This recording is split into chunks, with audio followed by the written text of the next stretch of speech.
Hopefully this gives us everything we need to see.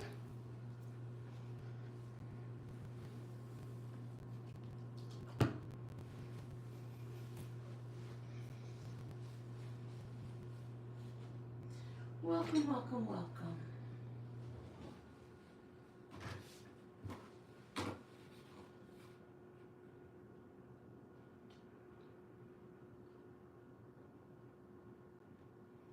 Okay, make sure you're on live chat. Good morning, Jackie, so that you can see all the conversations going on. I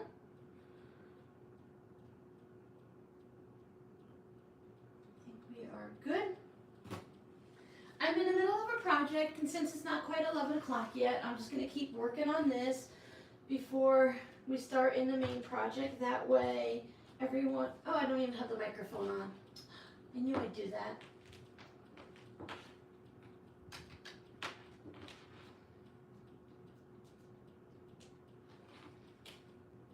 Again, the professionalism here, I tell you.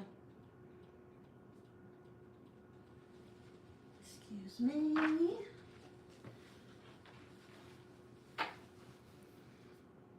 Okay, we are on a wobbly tripod. Trying a new one today. I think I'm going to look at Goodwill. The Goodwills here always have tons of those big, heavy-duty professional ones that the photographers use for their camera and stuff. I think I'll just go ahead and see if I can find one of those. That'll be nice and sturdy for the live stream. Hopefully, like, the weight of it will keep everything from being too wobbly if I walk by it with our lovely wobbly floors here. Hi, BC Tracy, Lemon Time 18, and Audrey Nana Preps. Morning, morning, morning. I don't know how to get rid of this stupid little ad up there. I appreciate the ads, but I don't need... Go away. Go away. Do I make you bigger? Nope. You know, they don't put a little X up there for it to go away. I wonder if I can play a game. Look. Okay, I made my screen full so that it took up the whole laptop, and then I minimized it back down to normal, and the ad went away. I'm sure there's a real official way to do it, but that's the Robin way today. Hi, Cheryl. Good morning, good afternoon, and good evening to everybody. Hi, Dorothy. I love working with scraps. I've got a mess going on today, and I want to get back to playing with the scraps because that's what just makes me happy, right? So we should do what makes us happy. I wasn't trying to please anyone or anything. I just kind of got off track. You made a Saturday. Yay. I'm so glad you could make it. Holiday weekend. I don't know what we're going to have going on today, but we'll see. Hi, Janice. All right, so what I'm in the middle of, I'm just going to get the zipper prepared for this, is I'll have to repeat myself. I haven't put anything away, but I found this Ziploc bag sitting in one of my project bins. I don't know what this originally was. It says hook, and I don't think this was my Ziploc bag. I always reuse them.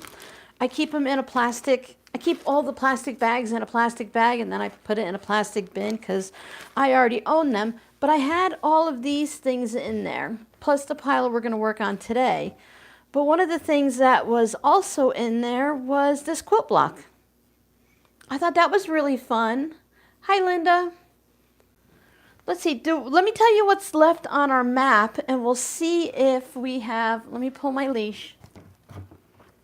I haven't been able to get up to Best Buy to get a new thingamabobby for my wireless mics so that I could use those instead of this one.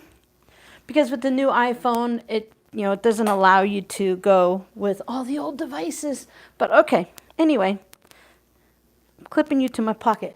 We need on our map, we're missing Vermont, Connecticut, New Jersey, Mississippi, South Dakota, Montana, Alaska, and Hawaii. So if anyone is here from those states, I'd love to put you on our little peeps map over there. I need a zipper. So we'll choose a zipper for this one, and then I'll put it away and we'll start working on the next one. Hi, Susie from California. My son went over to California for the holiday to hang out with a friend outside of the Los Angeles area. I want to say maybe Camden. Is that somewhere over there? Okay, so here's my pouch. I thought it was so much, it was too fun of a block not to use it. And whoever sent me this sent me some scraps too. So thankfully I knew exactly where to find this so that I can put it on the back versus, I was going to put a sunflower fabric on the back, but I thought that was more fun. All right, 12 inches. Oh, Jamestown, New York. Seattle, Washington, Jody made it. So I have this one. I think that'll work. Excuse me. I'm just going to clip the zipper on, and then we will move on to our project. And I'm already noticing that this isn't going to work. Come on. Come on. Ouch. Come on. Come on. There we go. Can't tie Robin down. She needs to be able to move around. And I'm not asking for much, just a little. Okay. Clippy clips. Clippity clips. I buy my zippers from Zip It on Etsy. I've looked. You can do things like a Wawac. I think Wawa is the gas station. Wawac. Different sewing things online, but I find that per zipper, if I buy a bundle of 25, which I usually buy them by the hundreds, I find it's the best deal. It's the cheapest. I think they might be up to, last time I looked, I think they might be up to 61 cents a zipper now. And it was like 69 or 89 cents at the other places I looked. I don't remember. You can't quote me on that because I don't do good with memories. But yeah, I always buy mine. I've been buying them from Zip It on Etsy. They're out of, I want to say they're out of Michigan. Yeah, I don't buy the zipper by the yard. And I only buy the YKK zippers. So I am a little bit picky on which zippers I use. Amazon does have some really great prices. Hi, Ellen. So you could try Amazon if you're not as picky as I am about your zipper brand. This pouch is going to be 8.5 inches, but I think I'm going to box the corners a little bit just so it can stand up on its own and be more of a kind of like a makeup pouch versus, yeah, we got you. We know all about the typos versus just sitting on its own because there's room down here at the bottom that I could do a little bit. And if I do it just right, then the point of the star will sit right at the base. It looks like I can do maybe a 1/2 inch. Let me see something.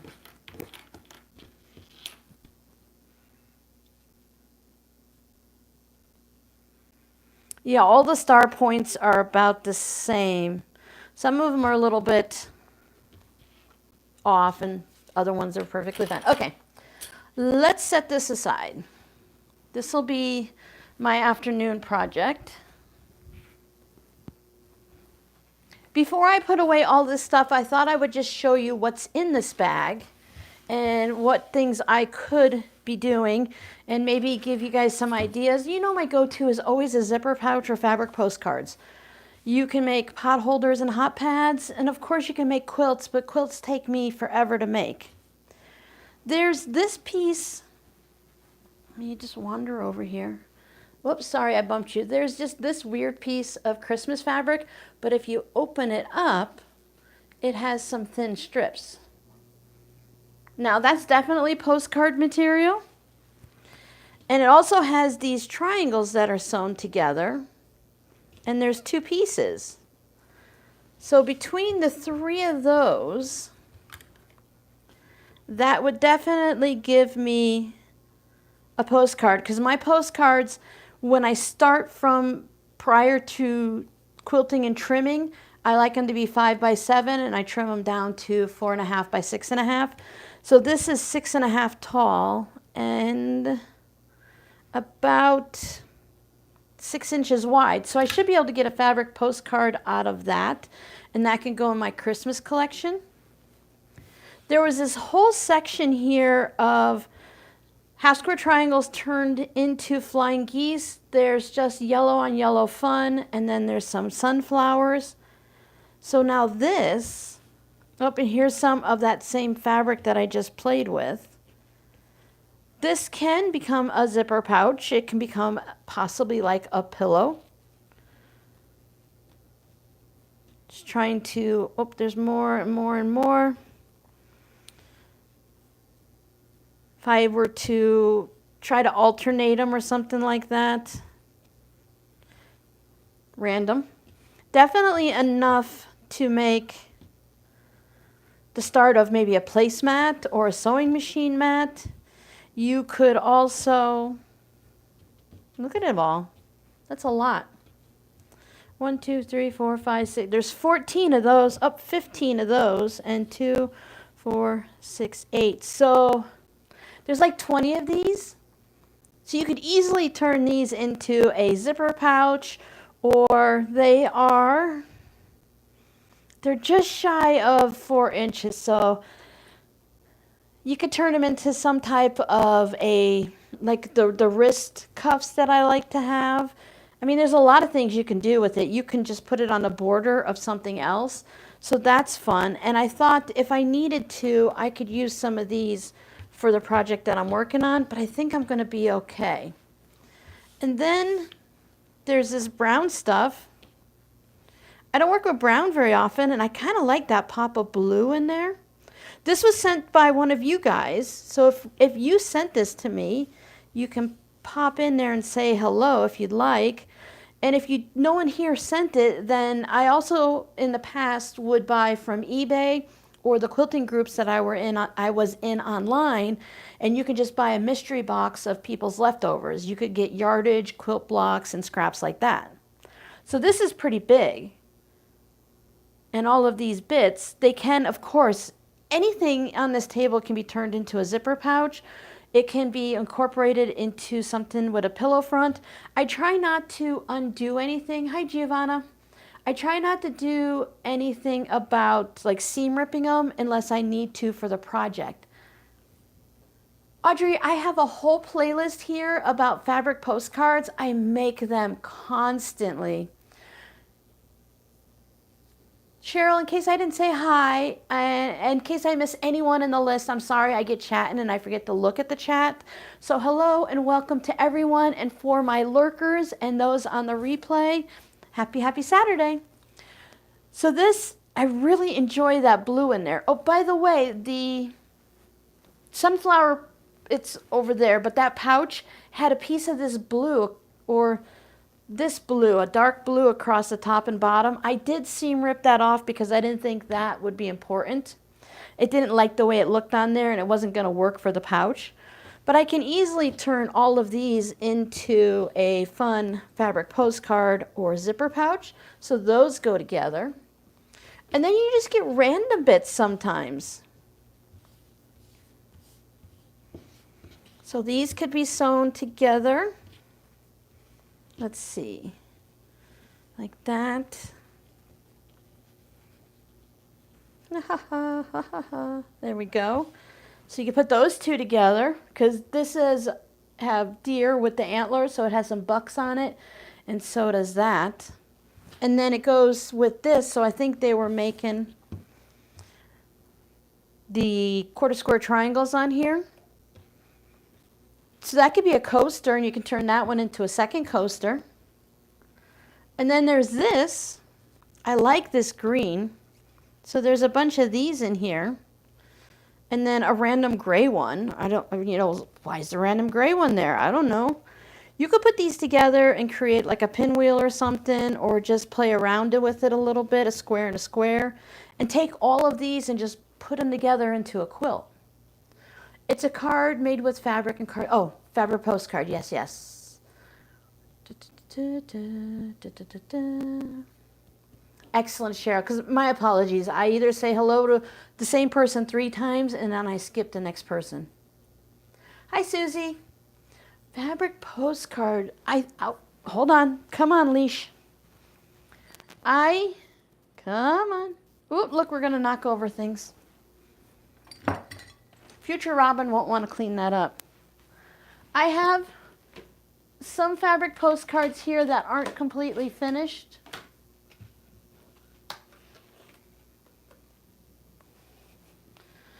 Because I really need to like sit down and work with them. Okay, so here's a basic fabric postcard. I still need to do the stitching around it. I just took, it looks like I have batting on here, and I just laid the scraps down. They're not even sewn together. They're just overlapping. Because a fabric postcard is like a greeting card you can send in the mail, or a little piece of art that you can collect. A lot of people that, let me rewind. Some of the people that receive a lot of my fabric postcards like to put them up on their sewing room wall around their sewing machine or up on a cork board or something. I use comic book board on the back, but you can use anything you want. So I need to stitch around it to secure the edges. I call it binding stitches.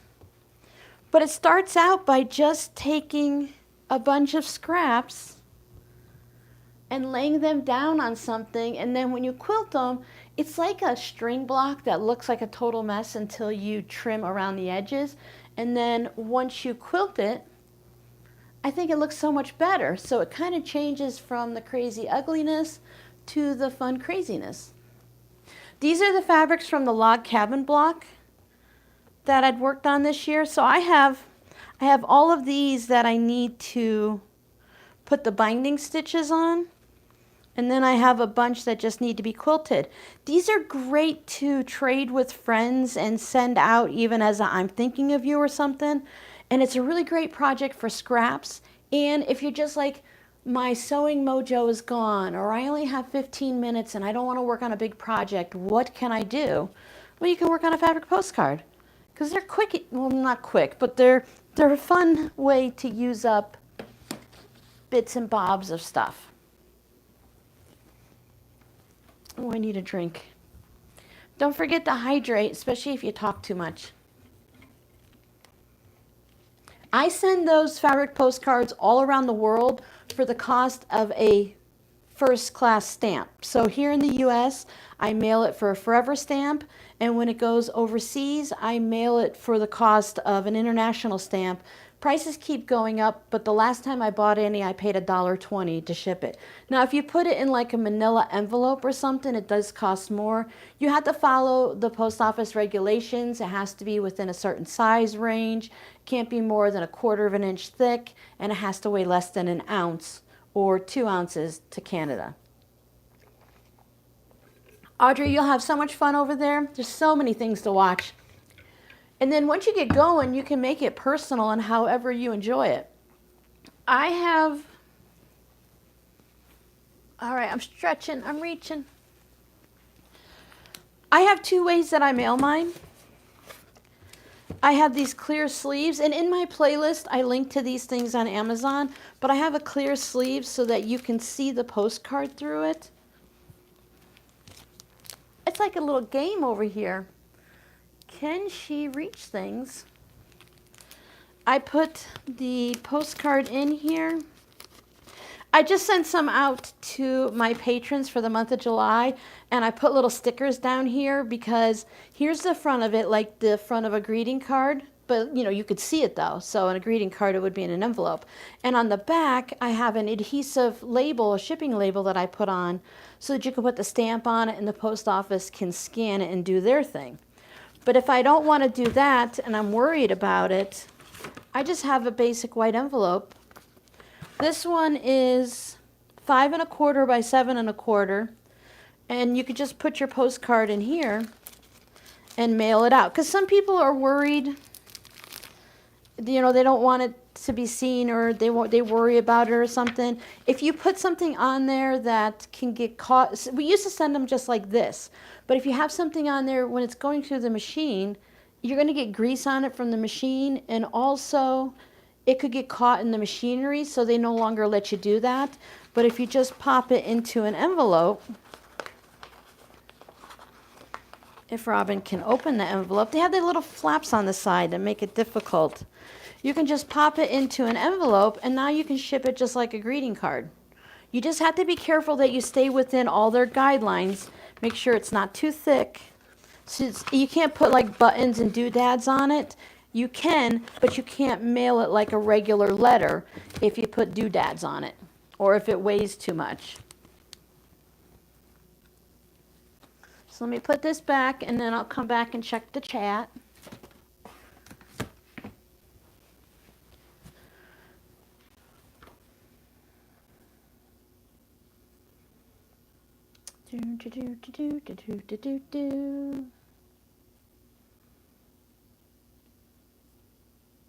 Hi, Laura. Okay, we're good. Yeah, so I don't know about this gray on gray one, but that can be used somewhere. And then there's these random autumn looking ones. And then all of these, I think these are tulip pink, because they're the little thimbles in there. So that'll be fun. That definitely go into a fabric postcard. Sometimes I just put all of these half square triangles in a bag, and then when I need them, I use them. I did a tutorial on the half square rectangle. So these are my practice pieces. Not going to throw them away. And then here is, it's someone's end of their project. It has a salvage in it. And then this one has words, and then there's nothing here. Rashida Coleman loves something or another. But it has the cute little smiley faces on it and stuff. So that definitely has to become something. I put salvages in zipper pouches. You just have to be a little particular in how you put it in and sew them in a special way. But it all works. And there's still plenty of fun fabric up here to showcase. So zipper pouch, fabric postcard. Now here's some of this fabric from the sunflowers. They're kind of like starfish. It looks like the beginning of a crumb block. Now I can put this right down on a piece of batting and then just start adding different fabrics around it and create something with it. I can make a bowl cozy. I can turn it into a zipper pouch or whatever. And then the last one here before we look at our flamingo stuff is this black, plain black fabric with this tonal black with these green little buds and flowers on it. Coaster, hot pad. It is a crumb block, so it does have a lot of seams and everything, but a little heavy duty quilting will settle that right down. Oh, I missed something. Oh no, Jody. That's scary and crazy. You know, holiday weekends, everything gets a little wild. It's wild all the time, but it makes it worse because they know a lot of people are going to be gone.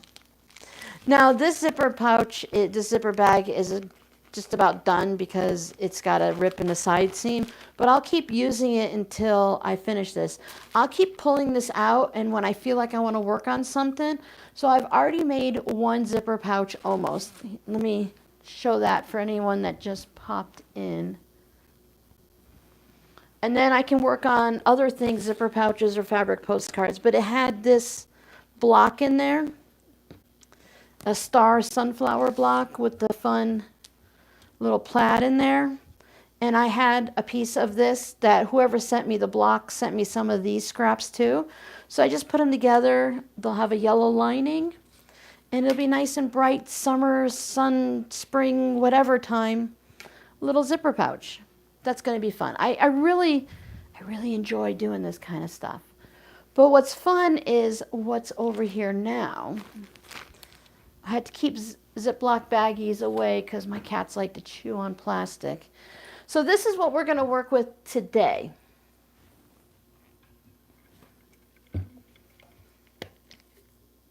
Oh, they went through the kids' window. That's not nice.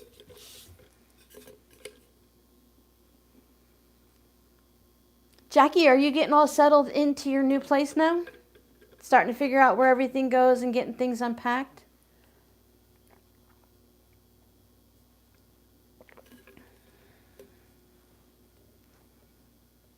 Oh, yeah, I could tape that Ziploc bag, but I can honestly say there's probably 50 of them in my closet, and that one's kind of worn out. I've stapled them and taped them and stuff, and hi, Helen. It's not worth it after a certain point, you know.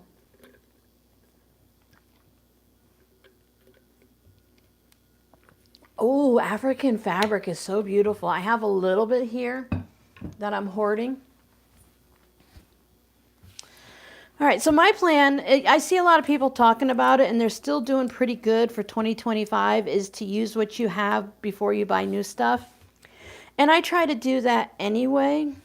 Where's that big piece?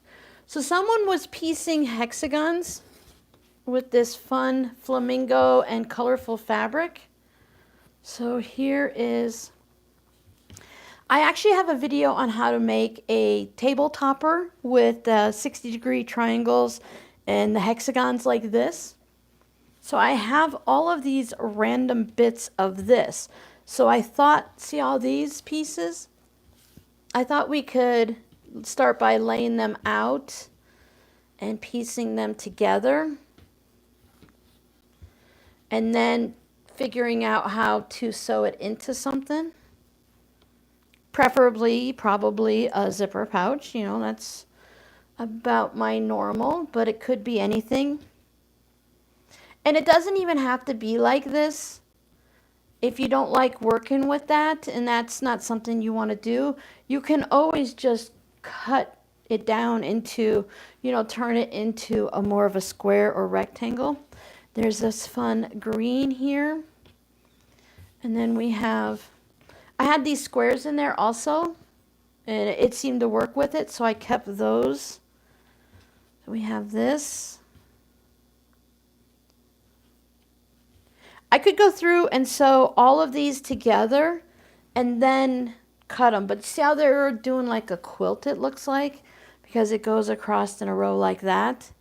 We might need to seam rip a couple of these just to be able to finish off, you know, what we've got going on, but otherwise, I don't know. I'll have to sit for a second and look at it, and then we'll go from there. So a craft room is the one that takes the longest, right? Oh, that's fun. I still find fabric when I go looking for stuff.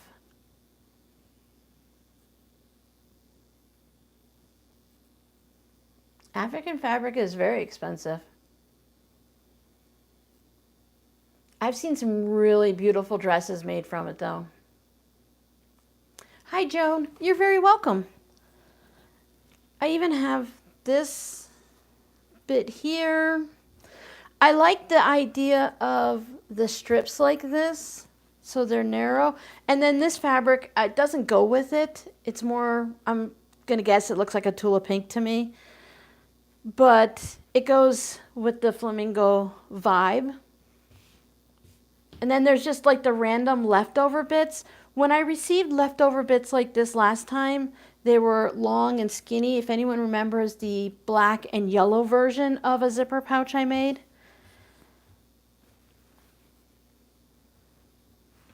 Because see, we have like these random bits. So even if we sewed them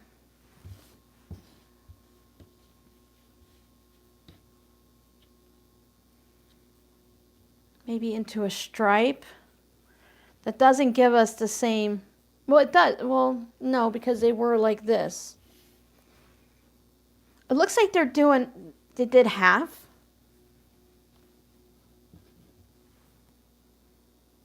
Make strips a half. Maybe we'll try that. Oh, Sue Smith made it. Hello, hello.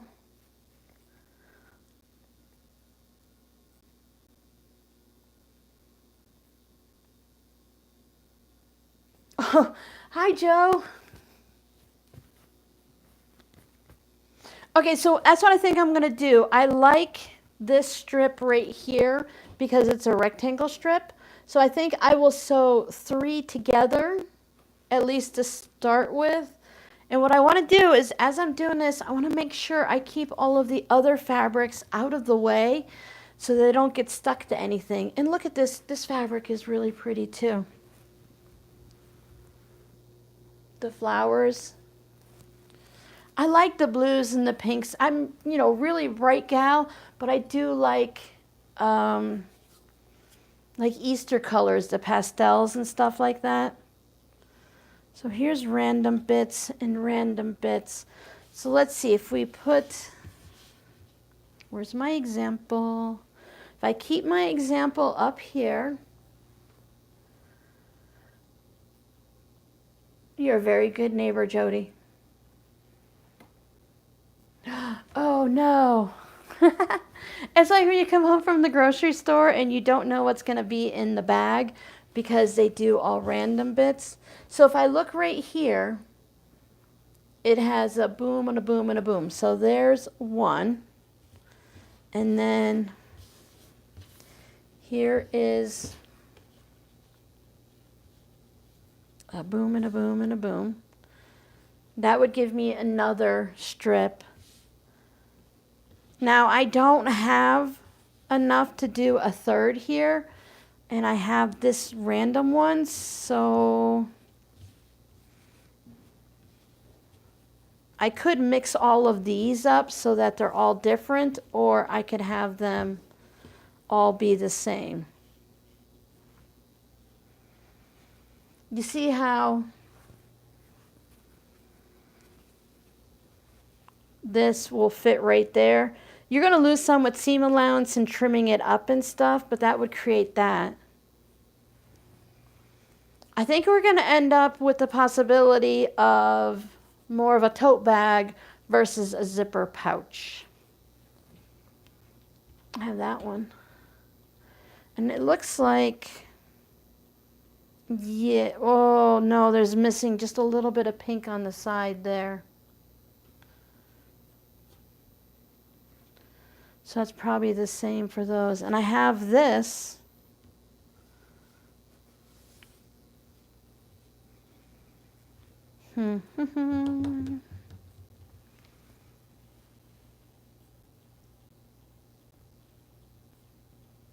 It's like Christmas in every box.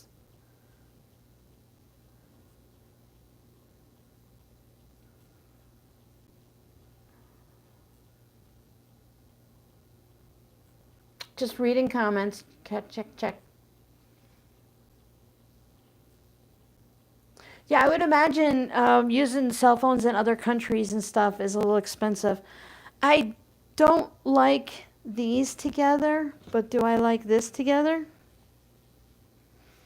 Because this one's really kind of like, whoa, right there.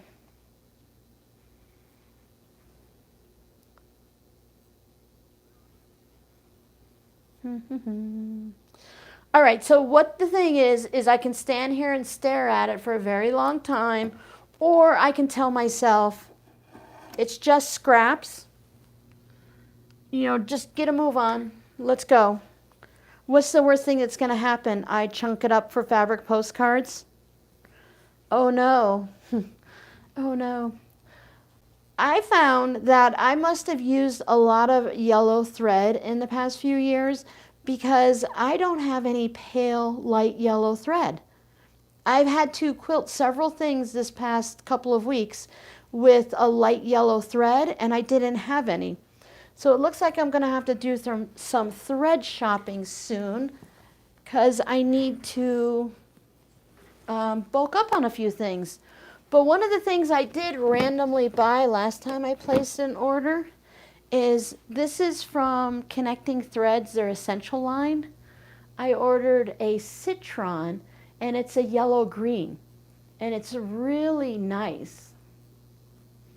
So I thought that would be perfect in projects that are yellow and green like this.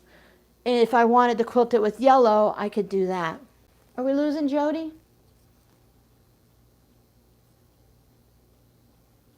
Yeah, if you're too tired, Jody, you'll start making mistakes. You're better off cleaning versus sewing, unless you're just doing something random. Because I know when I start to get tired, I make so many mistakes.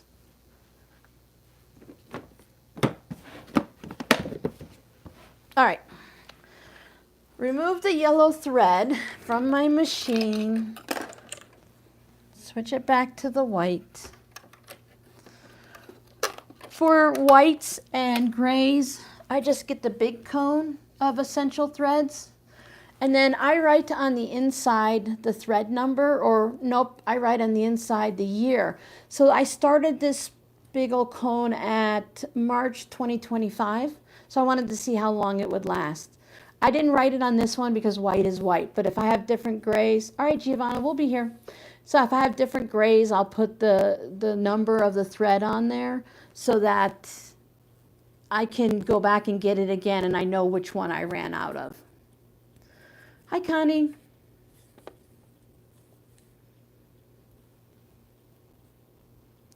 Who has, hold on.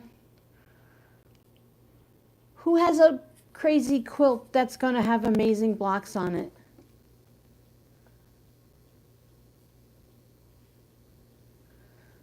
Oh, my son's texting me.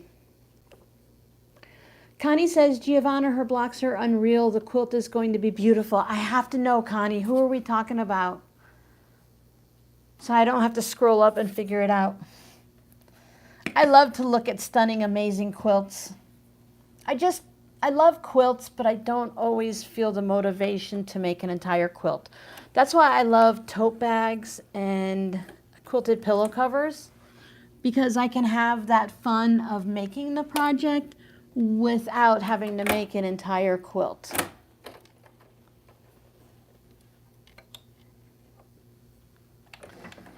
I had to tighten up my tension on the top because if you're not aware, I'm not really great at tension issues, but if your bottom thread on your piece is having problems, then it's usually a top tension issue.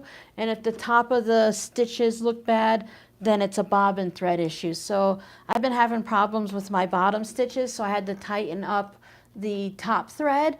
But that makes the tension wheel really tight. So when I want to change my thread and I have to pull the thread out, it's super tight. I don't know if the fireworks stopped here or not, but I slept through them. It wasn't too bad. Not having the fear of the house burning down because it's a wood frame home sure does make it a lot easier to sleep. Plus the fireworks aren't right here. Let's see, we'll pop this over. And since it's a scrap, I'm not going to worry too much, but I am going to line up the seams here where the two fabrics are. And then hopefully that means as it goes around, it'll stay lined up. And then if I'm going to, rectangle square it up so it won't matter too much. I need a piece of scrap fabric to stitch on. Then it won't matter too much, if other bits are off. I made a ton of this design for the table toppers when I made them on my channel. There's a little V missing out of the top of the point. It's kind of interesting. Okay, here we go. Oh, 1/4 of an inch. There we go.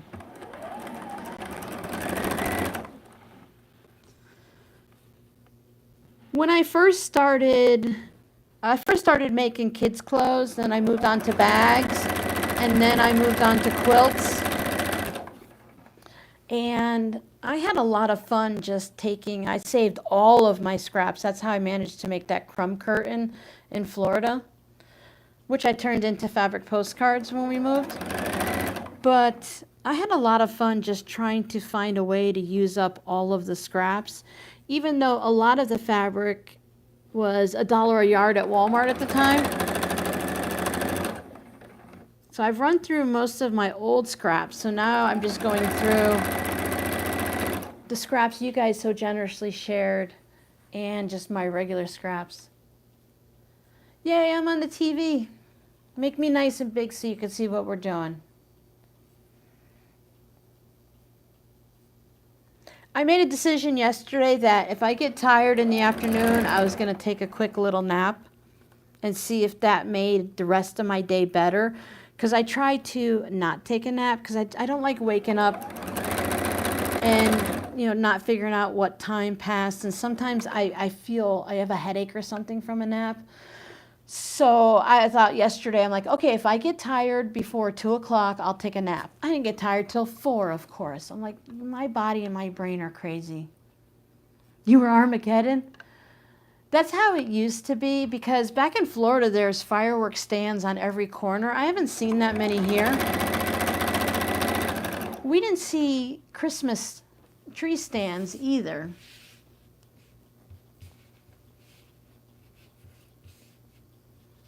So I don't know what they do here. So, okay, this one, the seams won't.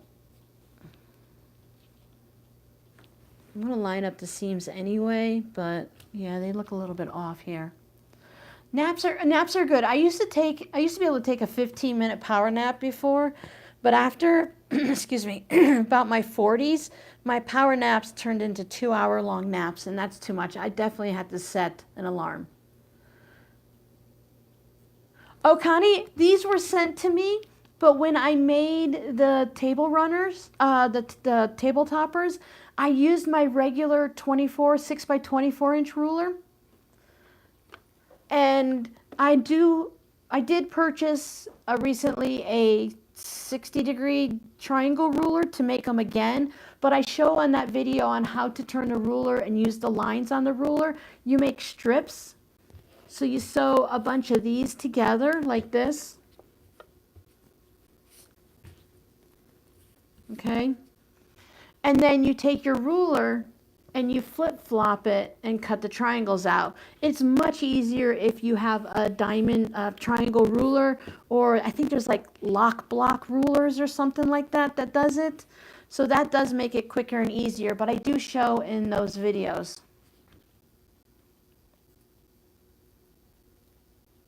Sun City ordinance is midnight. Yeah, ours were midnight too in Florida, but they didn't, in Cape Coral, they didn't enforce it on holidays with the noise ordinances or anything like that.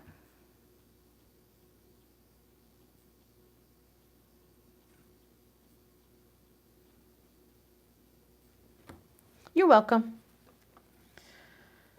If you can't find the video, I mean, I could put the link here, but it's going to disappear on the replay. I've been looking for the new community thing that I talked about on Wednesday. You can only do it on like your phone. I checked on my tablet and I couldn't do it on my tablet. Come here, come here, come here. All right. Let's see if I can find it that way. I can't see you guys, so my apologies.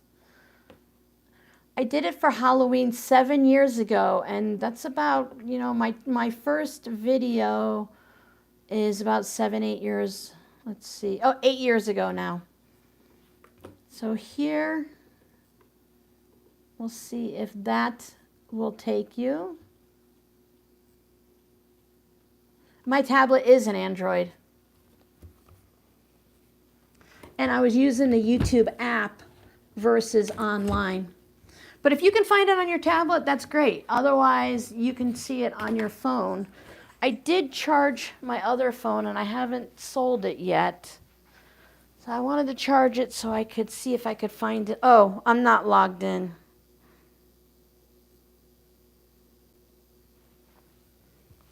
Yeah, you'll see underneath.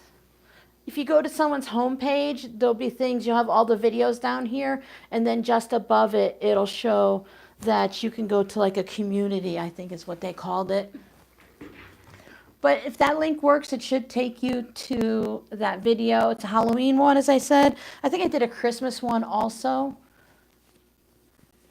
I did one to show you how to make it, and I don't know if I did the binding in that video or if it's in another one, but it'll give you an idea of what you're looking for, because you kind of have to do the binding a little differently since you have all those points and corners. I do want to do an updated version using the triangle ruler, but it's one of those videos that's going to take a little bit of time.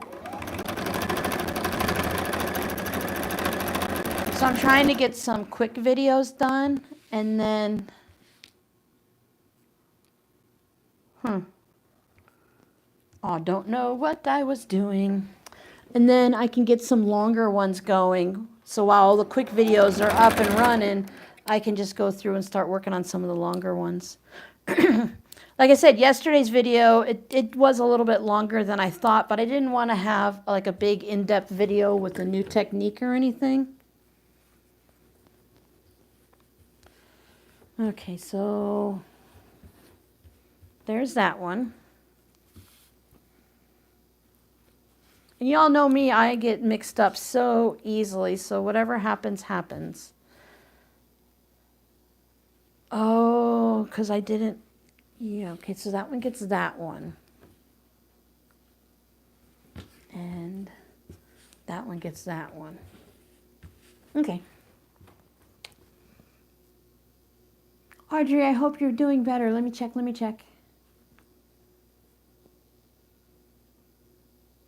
Oh, good luck, Audrey.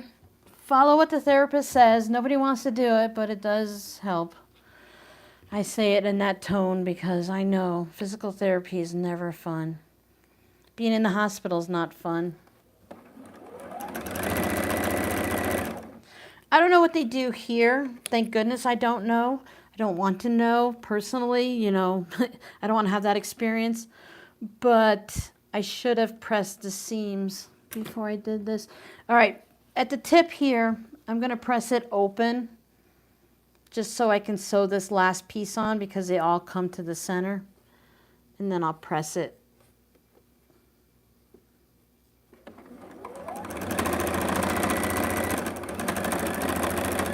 We are definitely not going to finish this project today.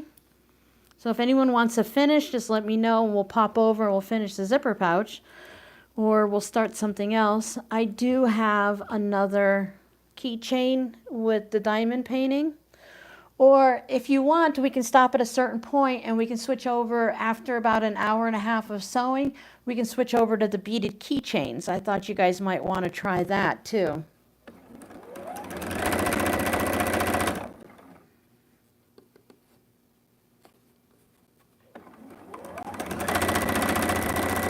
You could, of course, put pins and everything in, but I'm just winging it. You know how I am. Hi, Yvette. If you guys need me, just put some capitals in or yell at me, or someone else can tell me I missed something. I'm just kind of skimming, and you guys are just hanging out and chatting, which is fine.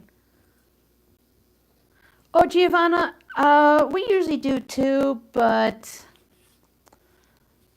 you get to a certain point where the phones do become obsolete, and sometimes it's better to just make a little bit of money off of it. Then I can buy batting and thread. Those are my two current needs. I was looking, I'm doing pretty good with, actually I was making the zipper pouch and I'm like, I don't have any batting. I don't know how that snuck past me without ordering any batting. This is my P44F, and I'm in reasonably good shape. I'm working on some Christmas stuff right now for Missouri Star, so I needed to pull that out. Fusible fleece is getting a little low, so I'm going to have to stock up on fusible fleece. If I say it out loud enough, then maybe I'll remember to buy it. I write notes to myself and I put it in my planner. Bye, Sue.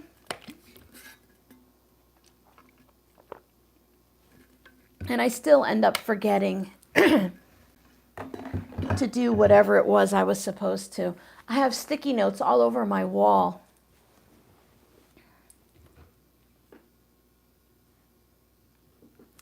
Better Days is in Phoenix. Hello, hello.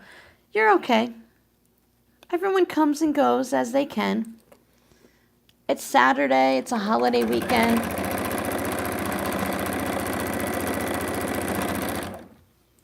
So you guys just let me know if we should do beaded keychains today. If nobody's interested, then it's okay. I'll do beaded keychains later on. I want to do a new batch, and I want to take the original ones back outside and see if I can get a better picture of them. Because the picture really isn't all that great. It's kind of hard to get a picture of a beaded keychain with those sparkly, shiny beads on it without there being not enough light or too much light on them. I couldn't get it to work. Thank you, Amy. We need all the help. At least I know. We all know I need all the help I can get. I'll get it. I'll get it. You were with us last time. And you were very nice with me forgetting names. I should really make a cheat list and just put it up on my wall, right? Okay, so let's bring over the iron. Excuse my face. You can look in my ear.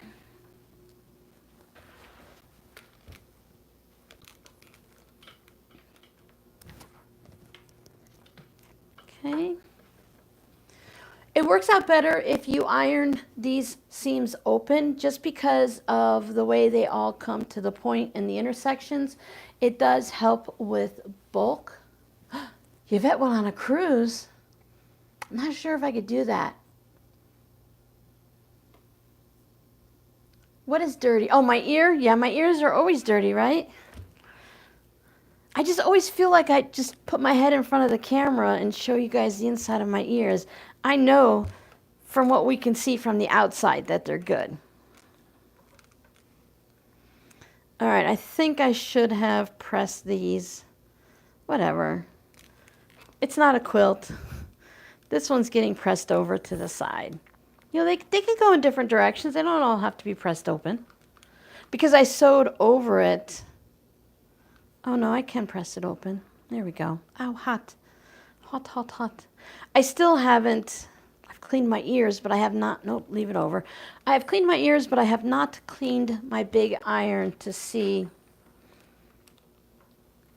By the end of the day, when I have time, I don't have the ambition.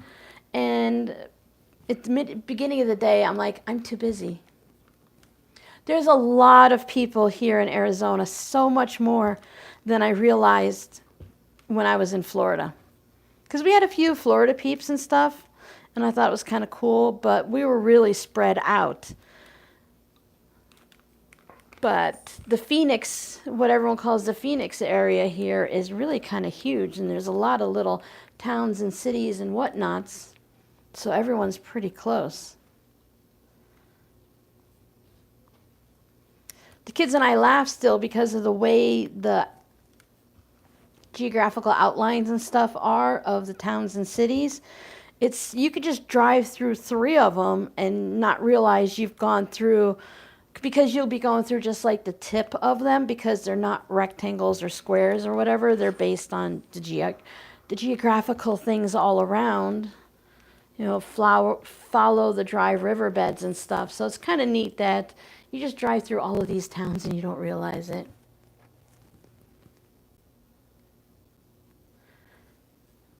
I have not gone to the reuse store. They have one in the Phoenix area.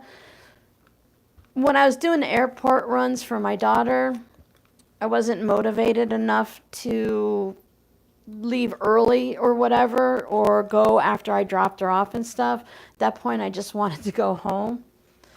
And it's a little hot right now to do much wandering. Plus, I still don't have my car.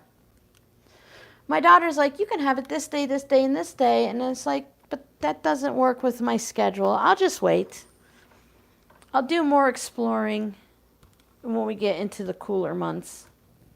But then, you know, actually it's better to explore now here because it's still quite touristy and off-season snowbirds and stuff. So I've noticed how fewer people there are. The roads are a little bit better. They're still crazy, but they're a little bit better.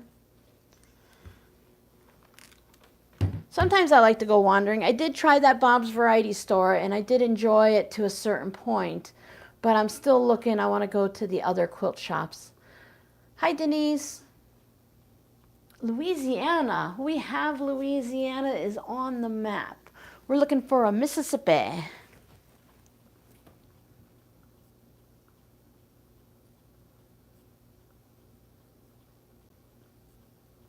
You're still making charms, Giovanna?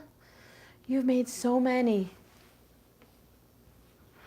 Okay, so we'll put you back over there and let's see what we can figure out. So if we have this, now we could, I mean, it'd be kind of weird because that doesn't, that's the only one. Let's see, what do we have? We would have, I don't think,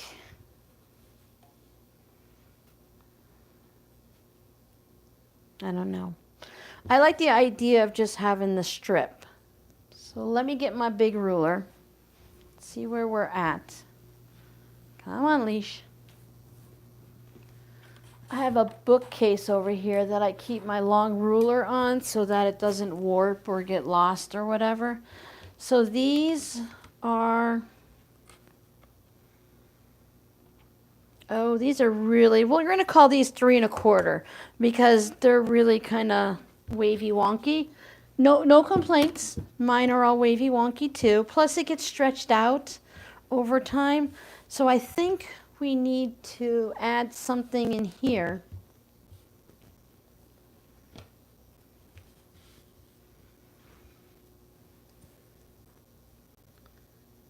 Well, yeah, I mean, that's really great, Giovanna, but I'm just saying you've been making a lot. I thought you were actually finished, but you're making a ton of them.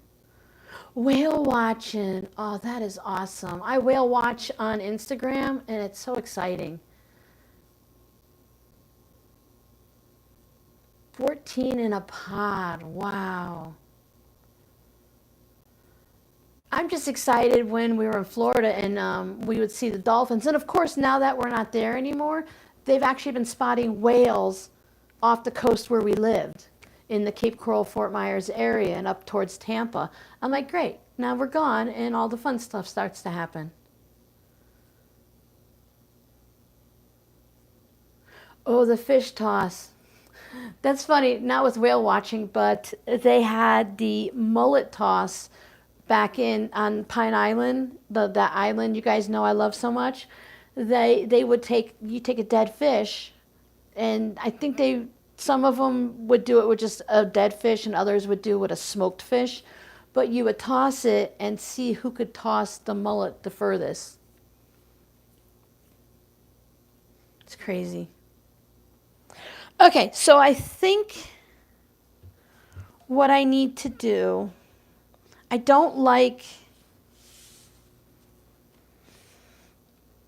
that. I feel like it needs a strip in here. You know what I'm saying too? Because this, when you put them up like that, I don't like the way, because here's the center and then there's no center there. It's kind of cut off. There's a center here, but not there. So I feel like it should have a strip of something in there. And that's there, so I could add that. You know, kind of even just like this. Not quite, because that, again, won't work because of the way the things are. But that's the same fabrics.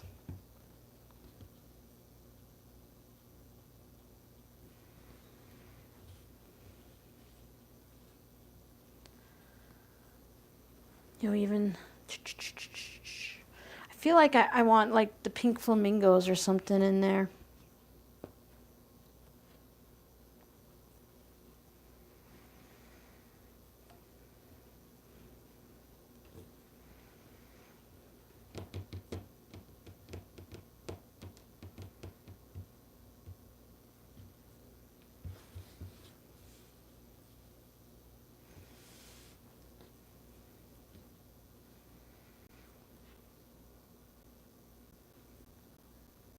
that one's going that way. Sometimes you just need to look like through the camera and see how things look. Like I can look up there at the screen.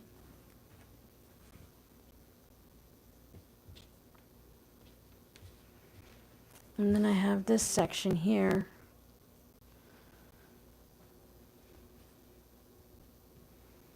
I don't have a piece for there. But I could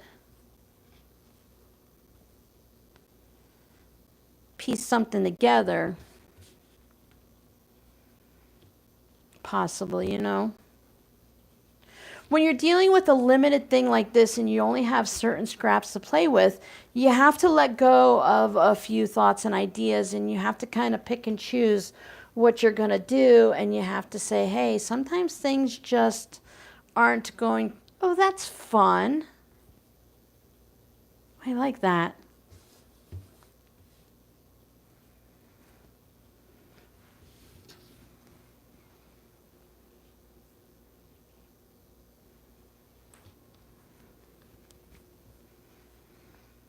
See, these are too small for that. What do I have? Too small.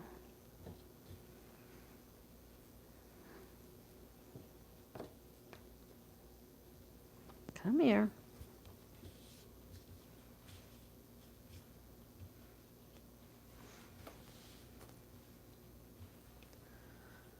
All right.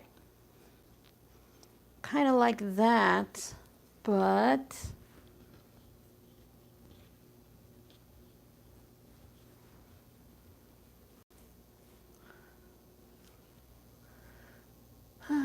recycled plastic bottles into jellyfish. Mary, late not but not lost. Welcome, welcome. We're glad you can make it. Try that little strip in the middle now. It sets it off weird, you see? I like that idea because then the centers will match up. I'll just have to put a triangle in there. And then one up there. And then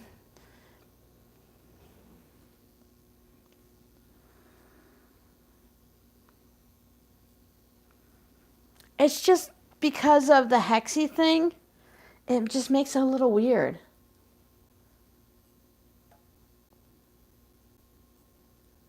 We used to do that, Giovanna, for the pull tabs when we were doing things with crochet and stuff for the pull tabs.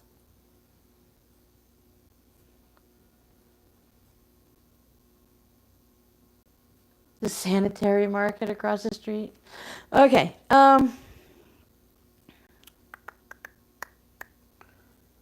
I mean, I could just completely... Oh, yeah, right. I keep wanting to do this, but then that won't match because it doesn't fit. It's too small. So I have to stop looking at that.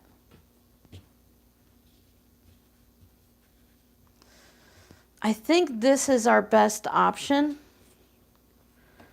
And that gives us, seam allowance and everything like that. But that gives us about 9 inches by, from point to point, it's 19. So we could make a zipper pouch, a long one like this. And then just put like flamingos on the back. Let me get my triangle ruler so that we can make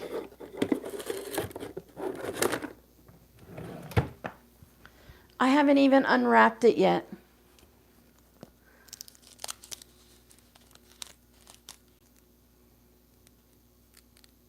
So see, I'm live on the first and third Saturday of the month at 11 a.m. Arizona time. I think a white would work well with this. I think maybe we'll do this for the front And then, so we don't waste anything, we have all of this that can somehow get pieced into a hodgepodge for the back of the pouch. So I think that's where I'm going to go with this.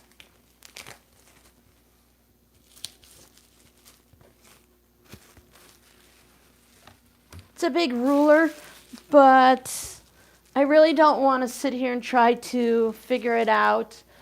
I mean, really, a lot of the times what I do, because of the way I create, and I'm just kind of making things up as I go, I would lay this down and figure it out just by there. And I might draw a pencil line on here and then extend it out for seam allowances and just do that. But I thought if we've got the ruler, we can kind of figure it out too, you know. So I think to start with, and I have a couple extras, so if I mess up, we're all right. So if I think we can also fold it. I don't want to use a flamingo. I mean, it'd be nice if we can get a flamingo. Can we get a flamingo in there? Let's see what we've got.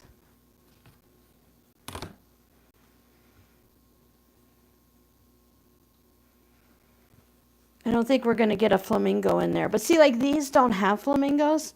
That would be used in that triangle bit, and I think that's the best option, so that on the back we can use the other ones that have the flamingo that would be shown versus like chopping off body parts.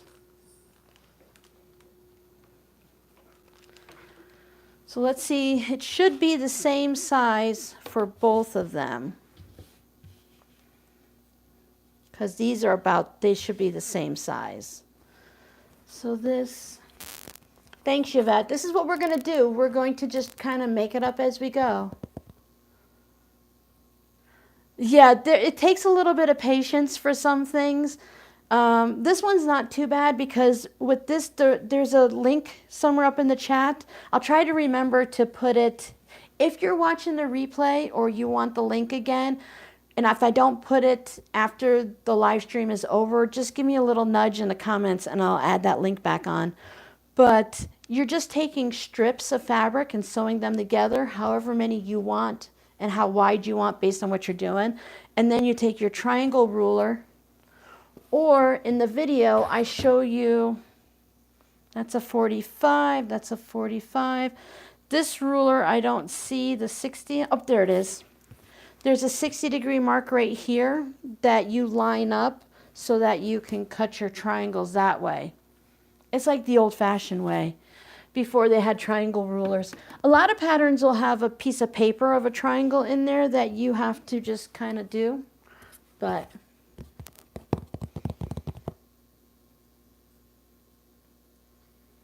so make sure we're good. No questions? Okay. So I want to say that there's a 1/4 inch seam allowance right on here. So if we do a 5-inch one, it looks like we're okay. Yeah, okay, so move you, move you. Here's my 2 pieces. Cross our fingers and figure it out as we go.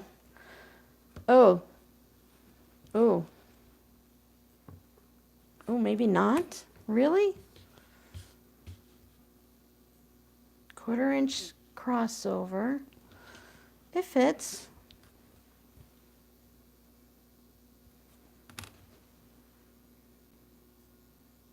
Oh, it doesn't fit. Barely fits.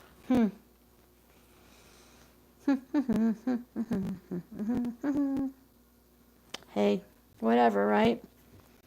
Guess we're not going to be traditional. We're not going to do it the ruler way. I wonder if the Dresden plate ruler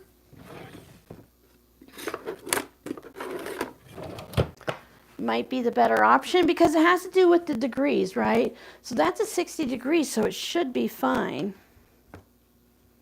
That won't work either. Whatever. We're going to do it the Robin way.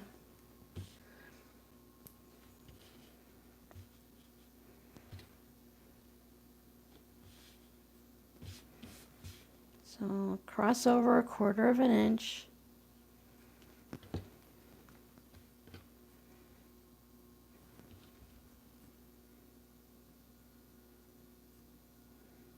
should give us enough. It looks good, right?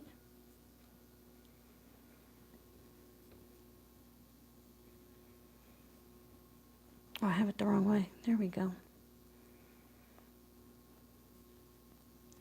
I am going to fold. Now I try not to cut anything until after I've sewn it.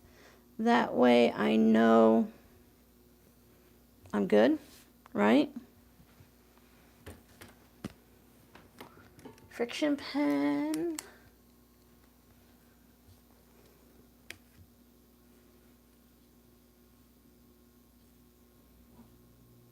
Quarter of an inch seam.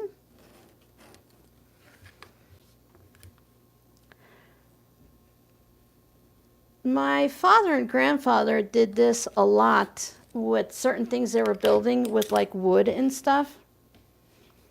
They would just kind of figure it out as they go.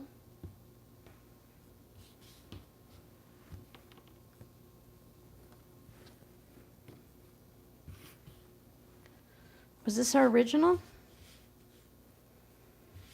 I feel like there's something.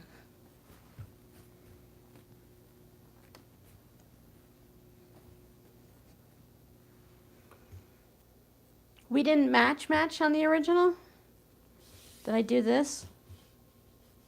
That's what I did. Okay, that looks better. All right.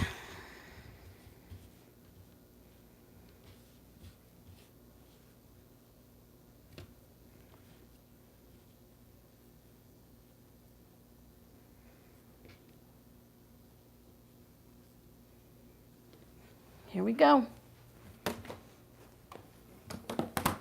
Crossing the fingers.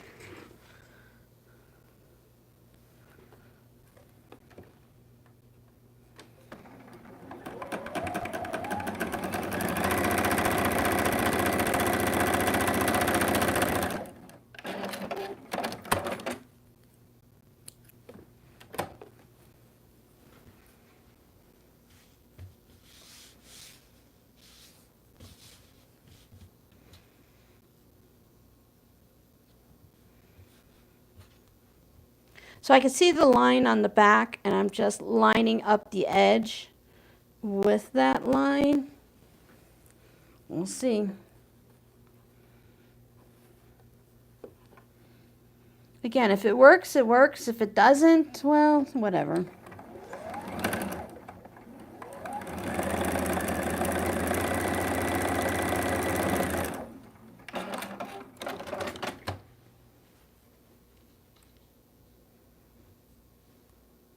Did I not?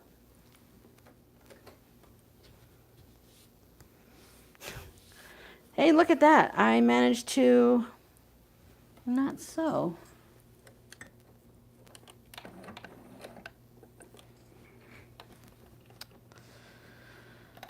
Sometimes the bobbin just doesn't get pulled up because, you know, it's being stubborn. There we go.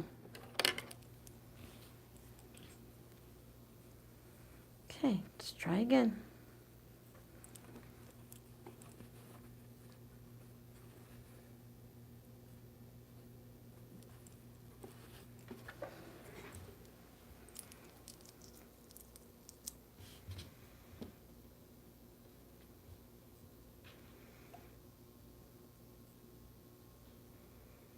I make sure I get that point and I don't have a whole, it's so quiet here. Shh, there's no sound.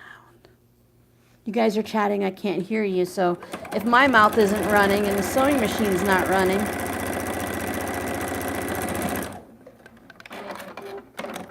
I was practicing, right?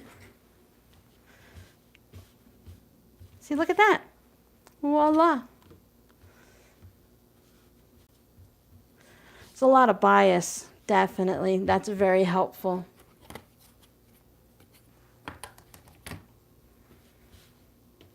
So then, because if we did it one way, it's easier to do it the same way on the other side. That's got a flamingo face on it.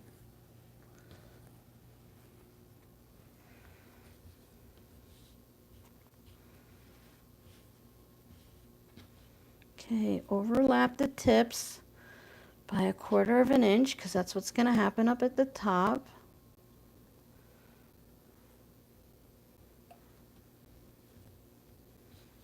Slide you under.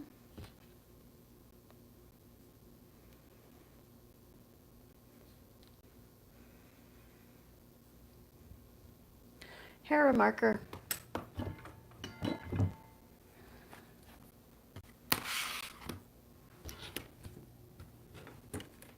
Okay, hair marker is the one that makes a crease. So I can just put a crease right here where it needs to be lined up.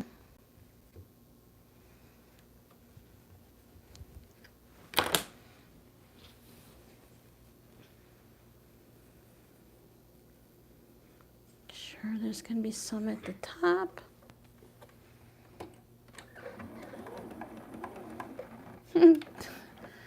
The top needle's not threaded, because why would it be threaded? The machine's been being a little grumpy lately. It's been oiled, it has a new needle, it's been cleaned. Took it for a walk, gave it a juice box, you know, all the good stuff. There we go. Sometimes the automatic cutter just cuts it short.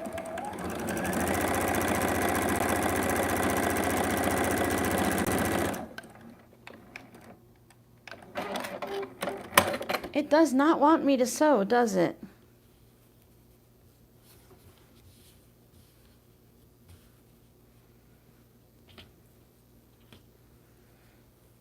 I have Jimmy Buffett songs just running through my brain. I think this one I did a little bit off. We'll see.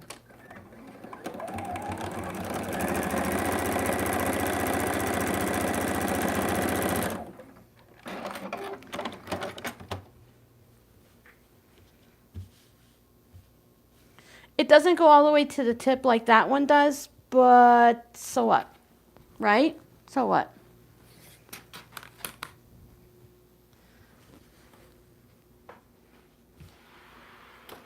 Sometimes it takes a bit and you have to look at it and move things around. And other times, if you just have a whole bunch of half square triangles, it's really easy. You just sew them together, right?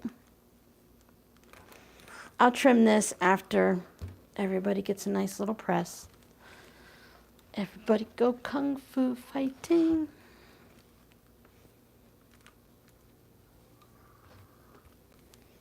And then you just add in extra as you need. It's fun to challenge yourself to not use any other fabric, but sometimes you just need a little something, you know, either to make it large enough to work or to just fill in the gaps because you don't have enough. If you can mix 2 stacks of leftovers together, then you're in good shape.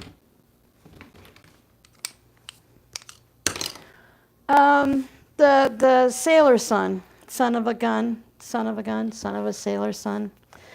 I was doing Cheeseburger in Paradise the other day. My cats absolutely hate it when I sing songs because, you know, I'm not a horrible singer. I'm just your basic, everyday, at home, you know, singer, but they didn't like it. Probably also because I like to dance with them when I sing a song. The Apple Music, nobody can help me. Nobody knows why it does it, but I'll be listening to an audiobook and I'll pause it to talk to my kids or something. And then if I touch the headphones at all of a sudden Apple Music will start playing. And I have a Jimmy Buffett playlist and an 80s playlist. So it kind of covers him both ways. So random, my kids will stop and they're like, is there Jimmy Buffett music playing somewhere? I'm like, yeah, in my head. I love Jimmy Buffett. You can't hear me?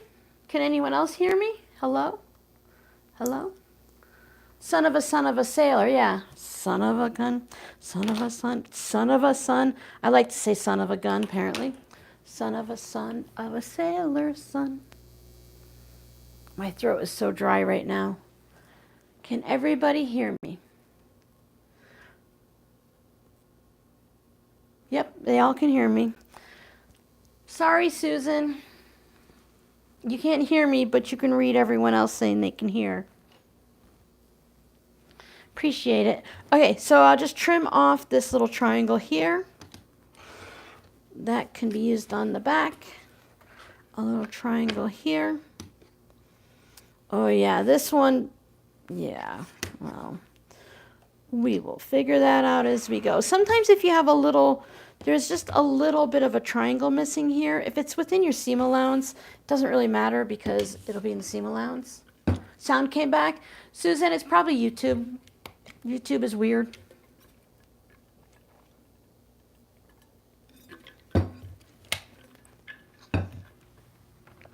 Chapstick. Yeah, sometimes refreshing the app or seeing if there's a new version of it or stuff like that. YouTube is pretty bad if you don't, update your app and your whatever, you know what I mean. Even if it's just on a computer or something, they tend to get a little grumpy. All right, so we were thinking, I like to put the dark on the bottom. So we were thinking to line it, because of that, I'm not going to be able to line it up.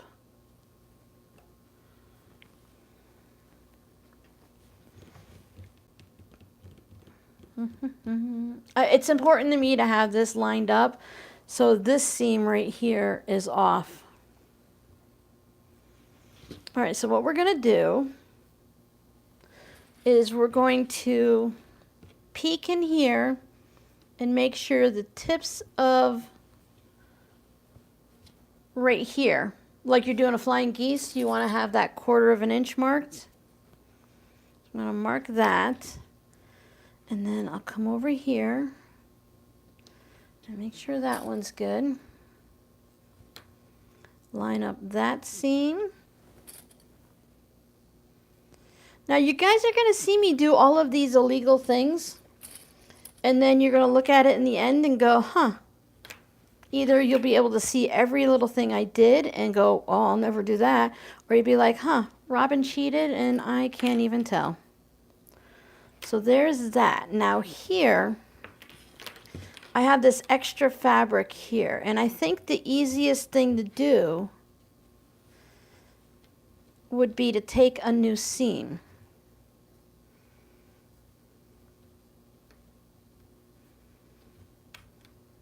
Line this one up.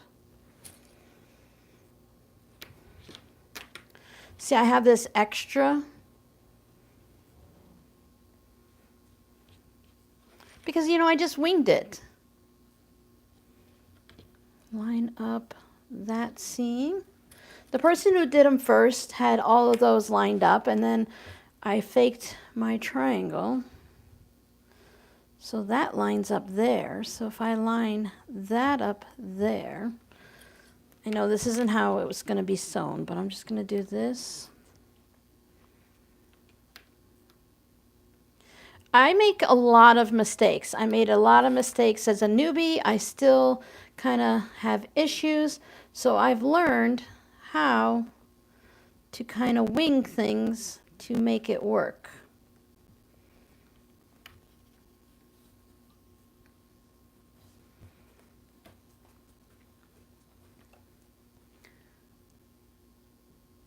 My phone does not update automatically. It doesn't listen. My tablet does. It's an Android and it does it all the time, no problem. My phone, nah. I must have pressed a button. Oh, that extra heat from a cat, yes.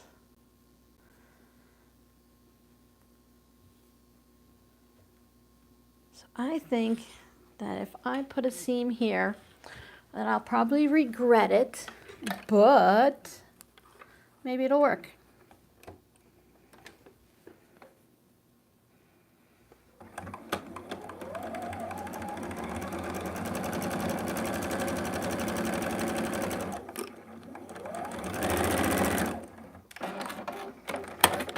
that's the thing with making up things as you go, that, you know, they don't always match up.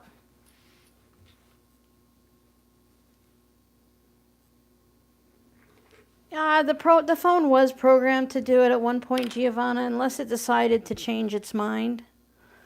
See? Not too bad.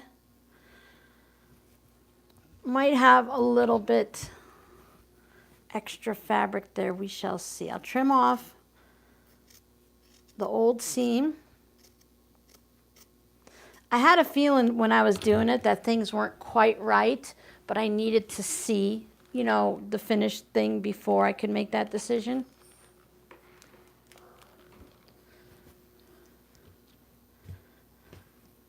So it's jagged and it's not even, but that's not what I'm worried about up there, you know. I'm going to square that off anyway. So I have a feeling like this is going to be more along the lines of a pencil pouch, because it'll be long and skinny. We're going to lose some. We're going to lose a good chunk off the sides. 100% we're going to lose a good chunk off the sides because of the shape.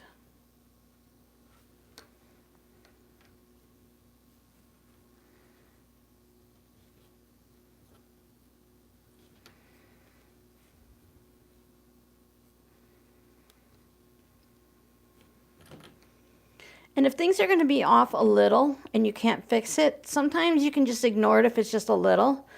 And if it's going to be a little bit more, then sometimes it's better just to make it off really off and then figure it out from there. Like here, still going to have some problems. This is on, this might be on the other side. Are we still dealing with this side? I usually don't have an audience when I'm winging it, but I don't mind.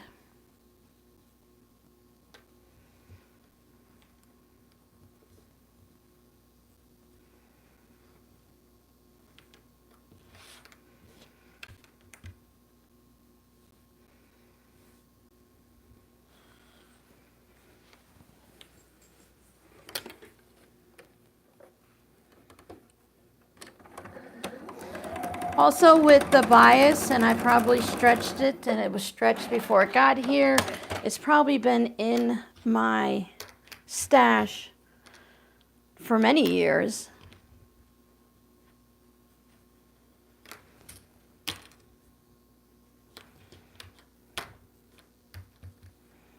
All right, remember Bob, big on the bottom. So if you have a little bit of a wave here, put that piece on the bottom and the feed dogs will suck up that little extra bit.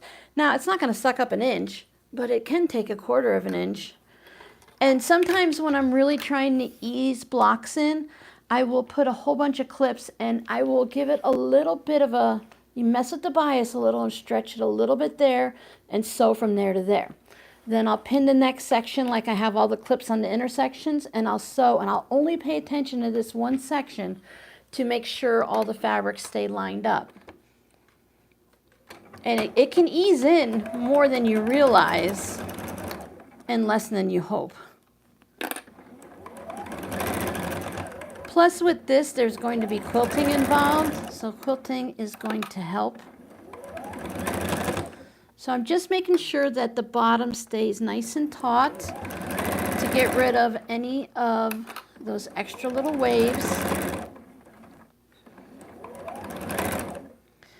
I did not trim because, you know, that's my downfall, not trimming as I go, squaring up. So we'll see what we end up with.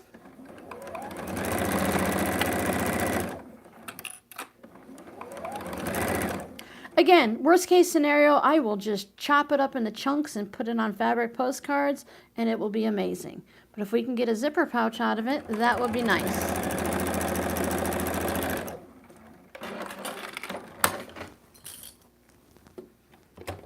I don't think we'll get this finished to an actual pouch today, because if you guys want to make some keychains or a diamond painting or just finish early, because the quilting's going to take a bit. We can finish the other pouch if you want to see a pouch sewn together.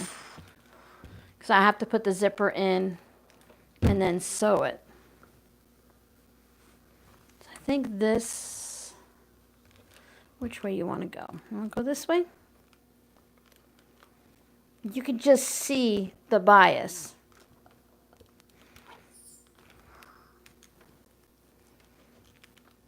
But it'll be okay. Walking foot will help. Steam helps.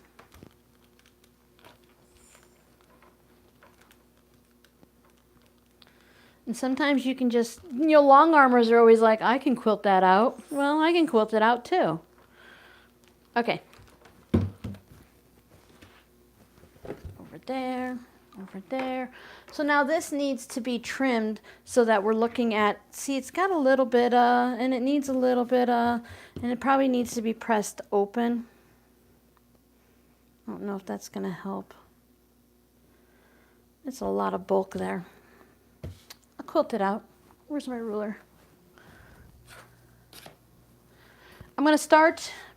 Now, normally I would trim this when I quilt it, but I want to at least, after I quilt it, I want to at least figure out where we're at. So like this side right here needs to come off. Because I am not going to try to make a zipper pouch with the weird angles.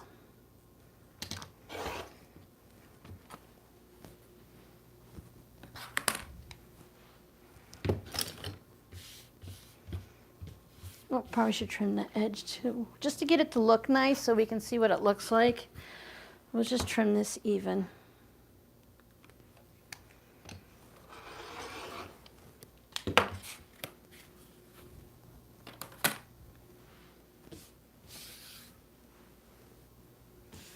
Okay. So can you guys see?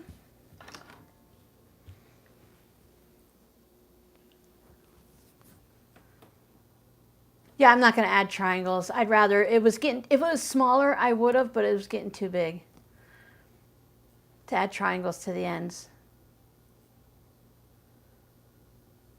I know a lot of people, Amy likes to just listen as, like my patrons, they enjoy it because with them, I do things like this and I figure it out as we go. Spray starch, yeah.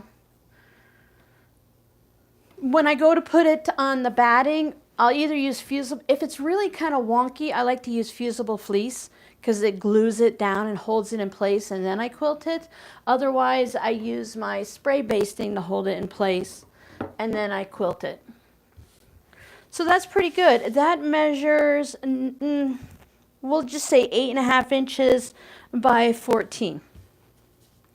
I have this little bit of an area right here where the fabric is tucked at the seam, but I'll just manipulate it a little bit and give it a nice little iron and it'll be fine. It won't be noticed. I'll do my diagonal quilting and that will catch all of the different seams, get them to lay flat and flatten it out. So then I need to make the back the same size. So it's really easy because you have this piece right here. So you could just start laying stuff out. So you have this. So I can move it around to see where it'll be because again it's going to be on the back and we're not going to see it. So I can have this. Come here guys. All right. So here's that. So I can see based on the size where I might want it. But I have to remember this is not going to touch. So if, it doesn't really matter if anything lines up. So maybe I want to take and cut it off right there.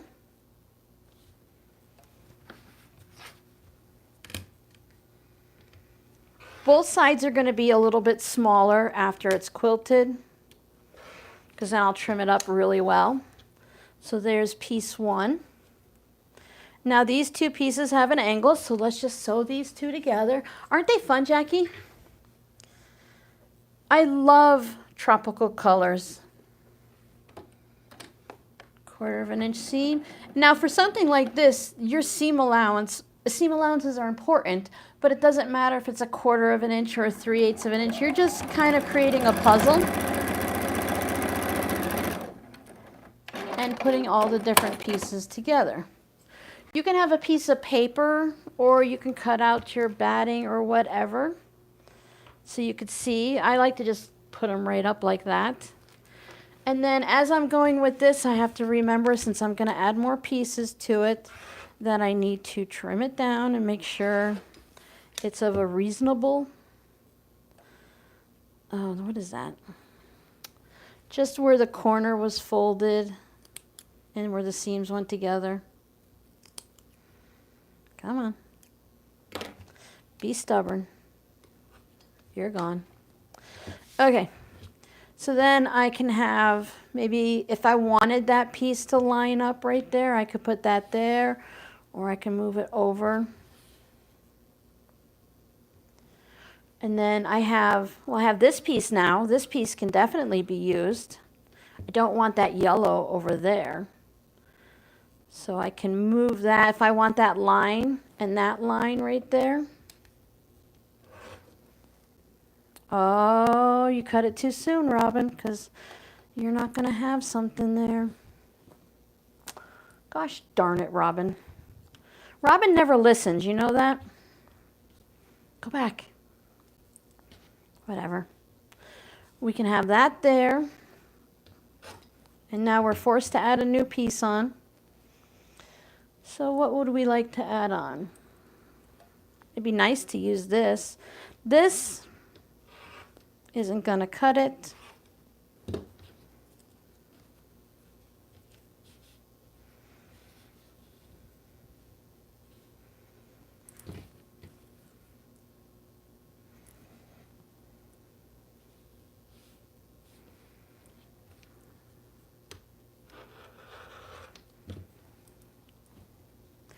Sometimes I don't bother like thinking. I just build.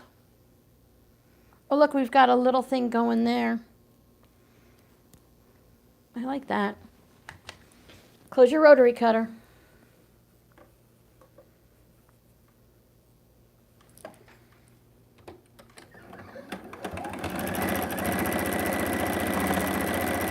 Now we're kind of getting into the crumb piecing. You can't tell me what to do. Do you tell yourself you can't tell me what to do?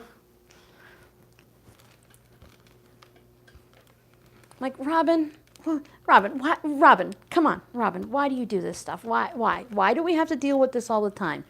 If you would have just done it right, then we wouldn't have had this problem. But no.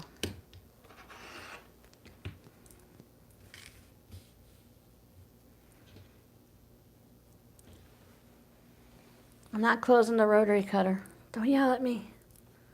Don't do it.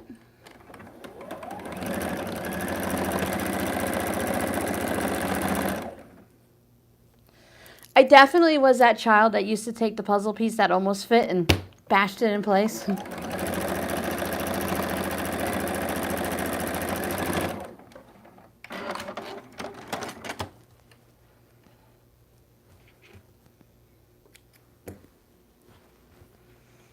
It's good to have a little pressing station nearby and to have, you know, your cutting area nearby. Even if you have to bring in a little mat and a little ironing board, it's nice to have things nearby so that you can just cut and trim and sew and whatnot as you go.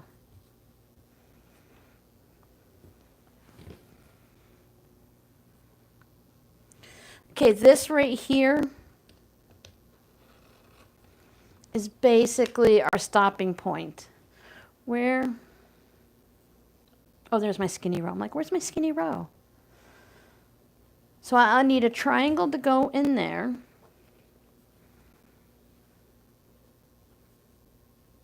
So I have that one. I mean, if I want to keep with this, I can add that, but I don't like that. I don't want to have too much, you know, in that one spot. And I have this piece still. So let's put you on here. I know this is really hard for a lot of people because their brain doesn't think this way, but my brain is always in a state of chaos. So this, when I'm having a really bad time, I sometimes forget that this is what my brain needs and that I enjoy doing this. So recently, I'm like, why is my brain upset? You know, why? I'm doing creative things. Why isn't it being creative? Why am I grumpy? You know? And I'm thinking it's because I haven't just played. So I need to play a little. So then I'm going to whack that off, just because that's going to be an issue anyway. And I'm not going to feel guilty about it. Again, we are working with scraps. If for some reason, you know, I end up just throwing this whole thing away and putting it. Now, if I get 2 of these done, I can put flamingo fabric on the back of them and I'll have 2 zipper pouches from this one mess of a day. I think that's pretty good. I like that. So let's see what we need.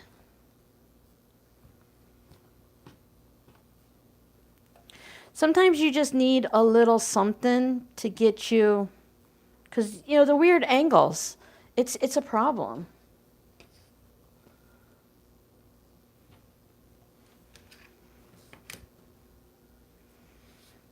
You know, I could also just bring this in.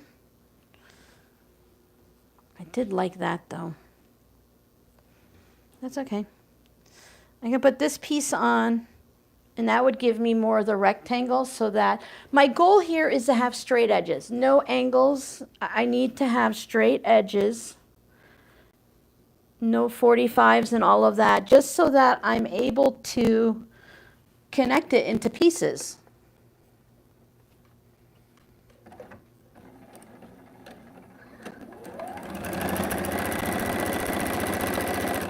And when you have something like I'm going to show you, I have this extra seam right here. So if your hands are a little shaky or you sneeze when you quilt or something, use a ruler. Otherwise, you can just cut it off. So my goal is always to get to a square, a rectangle, something along those lines. So now I can have this piece, and I need to make this piece longer.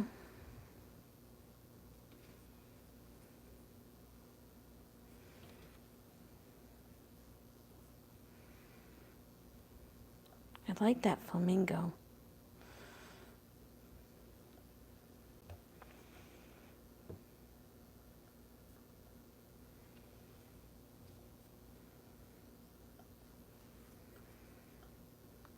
See, if I put this in, then I would definitely have a weird chopped up flamingo, and that's not going to cut it.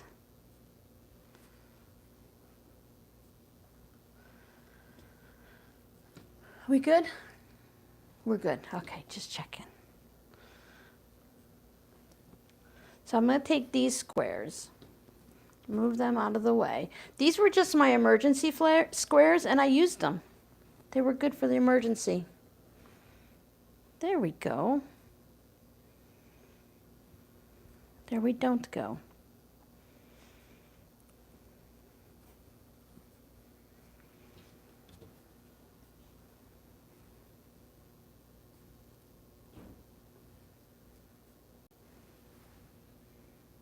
So add this on.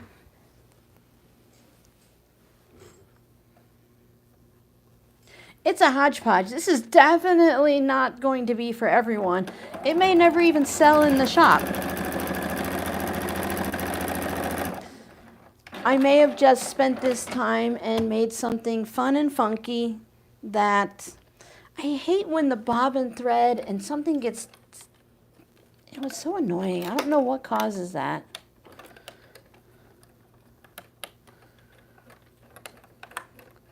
It's getting stuck in there somewhere. There we go. Thank you.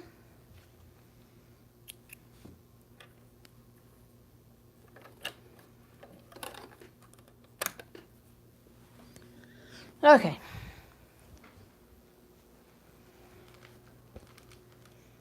You know, if you like it, you know, great. If you don't, and you know, you could put it in the shop, you can give it as a gift,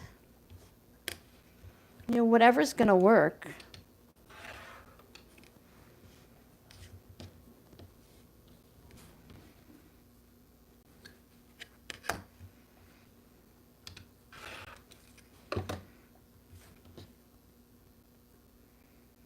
Okay, so let's sew these two together. Drink? Yeah, you have fun. You spend some time working with the scraps and the fabric. You had some fun. It's really not that far different than a crumb block, except for the pieces on some of them are bigger. Down here, we are definitely crumbing it. Thanks, Giovanna.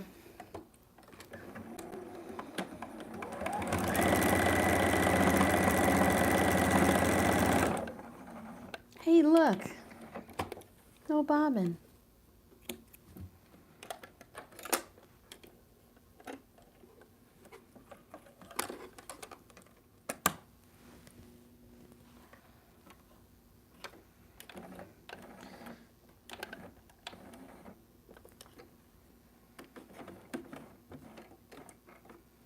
Sometimes I think pressing the down needle doesn't like put the needle all the way down to the bottom.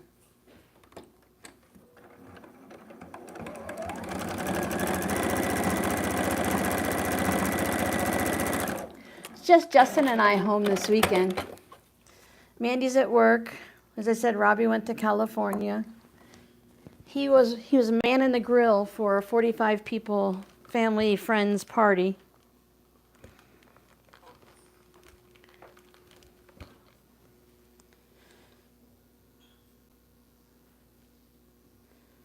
Okay, so let's trim this even. Having straight, even lines really makes a big difference and will solve a lot of your problems.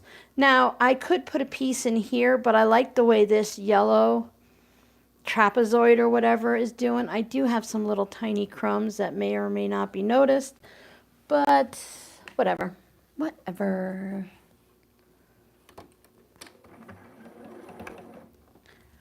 All right, me and you are going to have a talk. I was very nice to you. I gave you a nice sharp needle. I feel like your tension discs are being a little grumpy today. I earled you. Got you a fresh bobbin.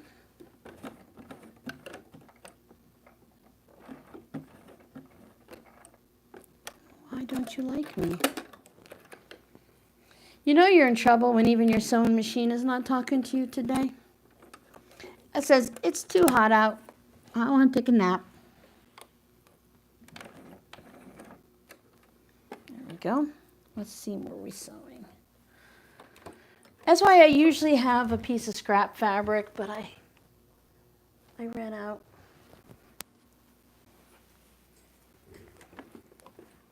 The leader ender thing really makes a difference, as you can tell.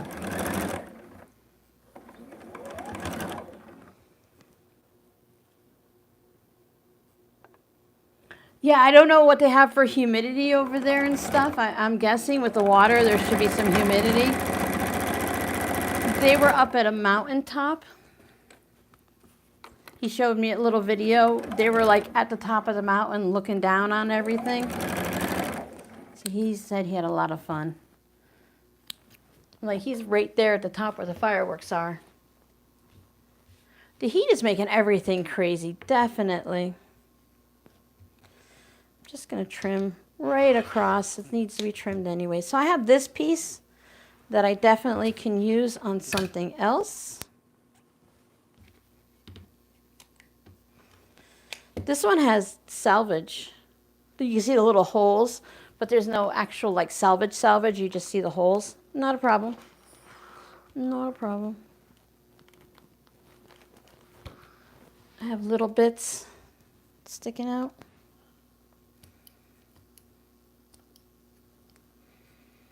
These aren't the best scissors for trimming stuff. All right, So this is where we're at. Now, excuse me, I can add to here and have that little bit going on like that.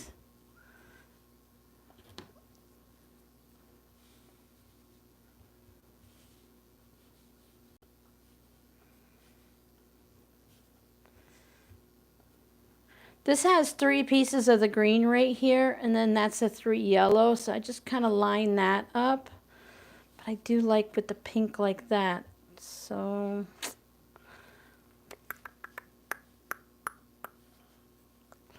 Simplest thing is to add a piece over here.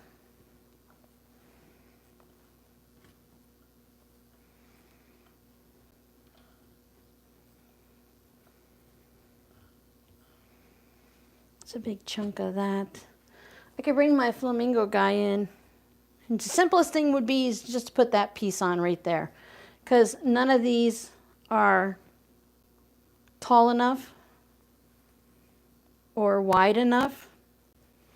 So I think I'll just put the flamingo on there and call it a day.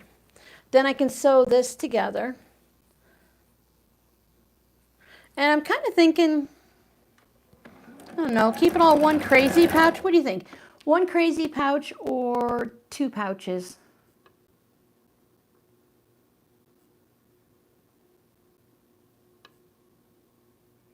Wow. 2 pouches?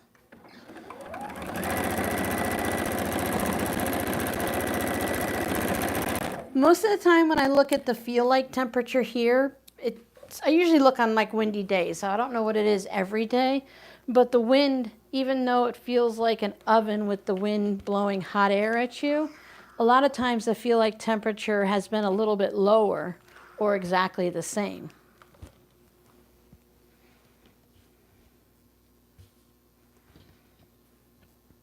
So I will put that there.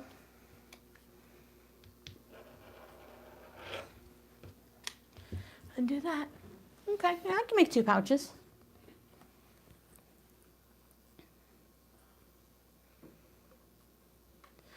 Sometimes I like to put the crazies together. Like a video from yesterday, while you guys were watching that, I was playing a little bit. Where is what I did? Whoops, there goes that. I made more pouches because I still had more left over. And I was going to put something different on the back, but then I thought it was better to leave them all the same so they matched on both sides.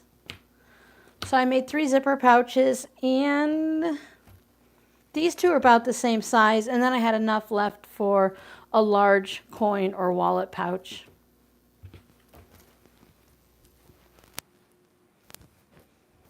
I was doing stuff in the garage, making space to be able to put a vehicle in.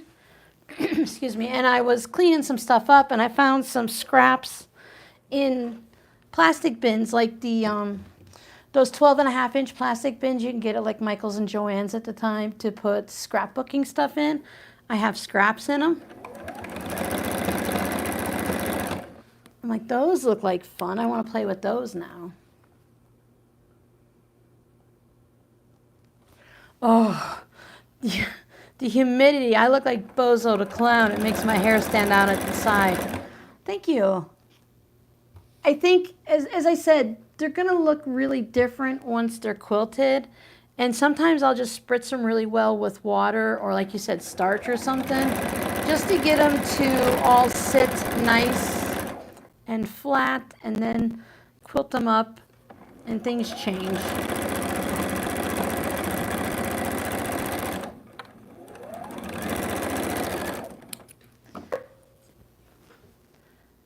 $77. Well, it is nighttime also.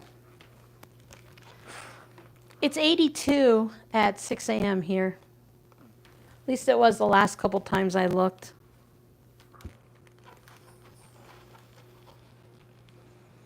A good steamy iron, a heavy iron, really helps. And it also helps if you constantly stop and put more water in it. I'm just off to the side ironing if you guys didn't know where I went. It's easier than bringing the ironing board back and forth. But these little Alisos, they're really great, the little project irons. They're really nice, but they don't hold much water. And I'm a crazy steamer, so.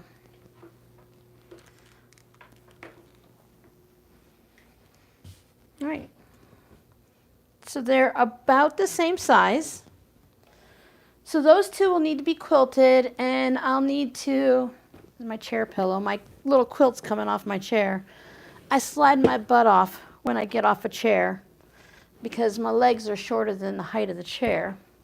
Anyway, I will find some of my pink flamingo. I either have fat quarters that'll work for this, and then I'll quilt the front and the back. Now, I'll crazy quilt this. Let me show you what I did on this pouch over here. I want to have a finished project, so we'll switch over to this one. But on this one, I did a lot of quilting, about-ish, a 1/4 inch apart on the front. And then on the back, I did 1 inch cross hatching because it's just one piece of fabric on the back, and then it's that star block on the front. So I wanted to make sure all the seams were good and everything was nice and sturdy, and I like to give it that little bit of oomph on the front.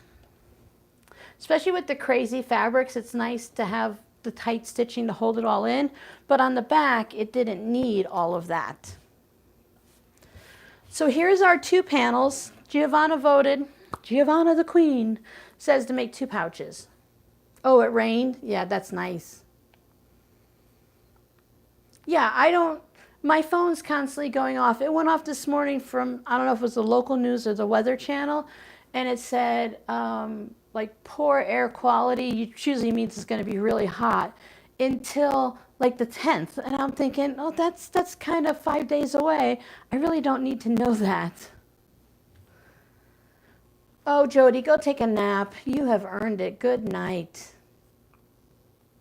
Yeah. Right now, the thermometer in here says, oh, it's 79 in here because I don't have the secondary fan on. It's in the middle of the day and the iron's going a lot. That always raises the temperature in here. I'm the queen of scraps.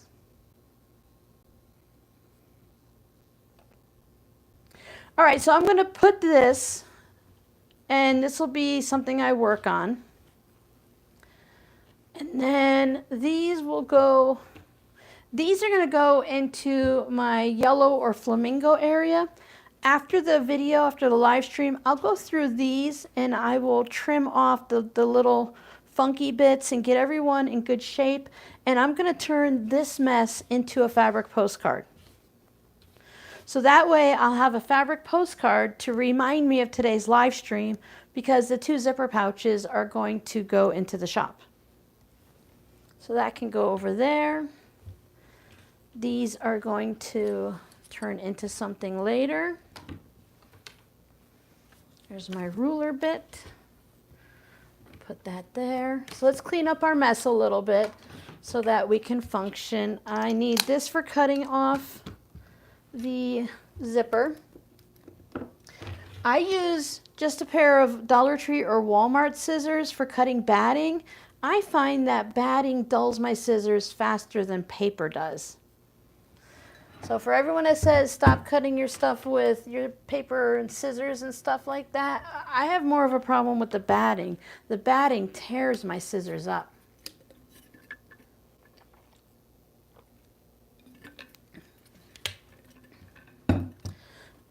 Excuse me. All right, so put this away.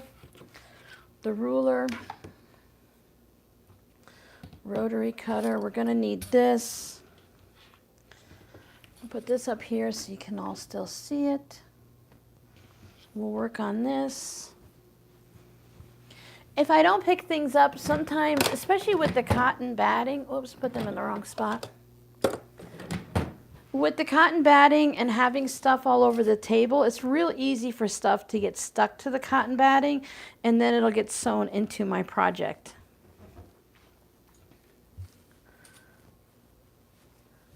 the no bottoms. We'll be making the no bottom seam pouch. I'm just going to make each of these the front of the pouch. If I wanted to do the no seam on the bottom, I could make a smaller pouch like that, but I think that kind of takes away from the work that we did today. So these are just going to be a regular zipper pouch, and these are just going to be a regular zipper pouch. So I'll take the front. This is 8.5-inch square. My zipper is a 12-inch zipper. I think I talked about, I might just cut a little bit out of the bottom, 1/2 inch, so it has a 1-inch bottom to it. It doesn't need to have, you know, anything huge. It can be flat like this too, but sometimes it's nice to put a little something to it. Oh, you have to have AC. I know some of the older homes here don't have AC, but they're usually in more of a tree area versus like Phoenix, downtown Phoenix and stuff. Oh. I have, wait, what did you say you had? Riley Blake. Oh, okay. I was thinking Riley Blake, and then I saw Ella, and I was thinking Stella. I have this Dear Stella designed layer cake here that I am making my Christmas ornaments for Christmas in July. This has like old-fashioned Christmas stuff. Like, do you guys remember? I know they still have them. They came back out again, but the old Christmas Santa Claus mugs, those were really fun. And this one has some nice stripes in it too somewhere. See the fun stripes?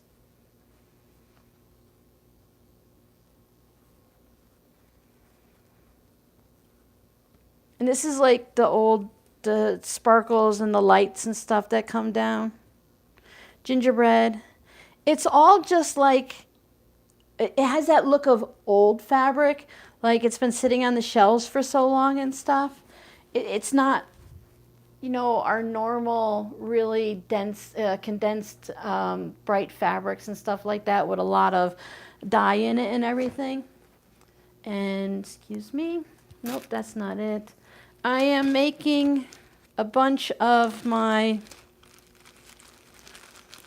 these were already ready to go, I just had to sew them, of the folded hexagon.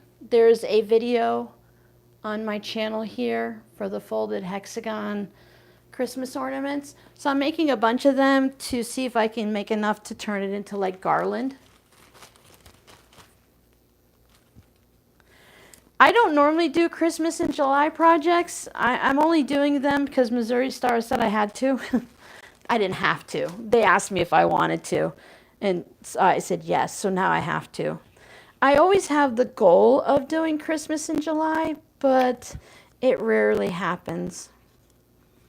I have a lot of scraps from Christmas sitting on the shelf that really need to be used. I'm switching over to the yellow thread so that it matches everything for putting the zipper and whatnot in. This was my project this morning before you guys started hanging out with me.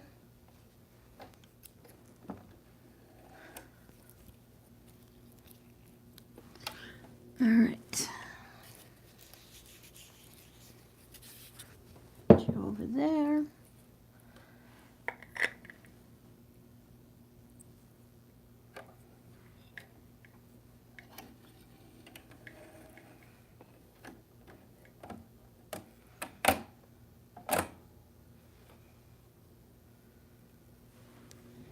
Okay. Are we good? Are we good?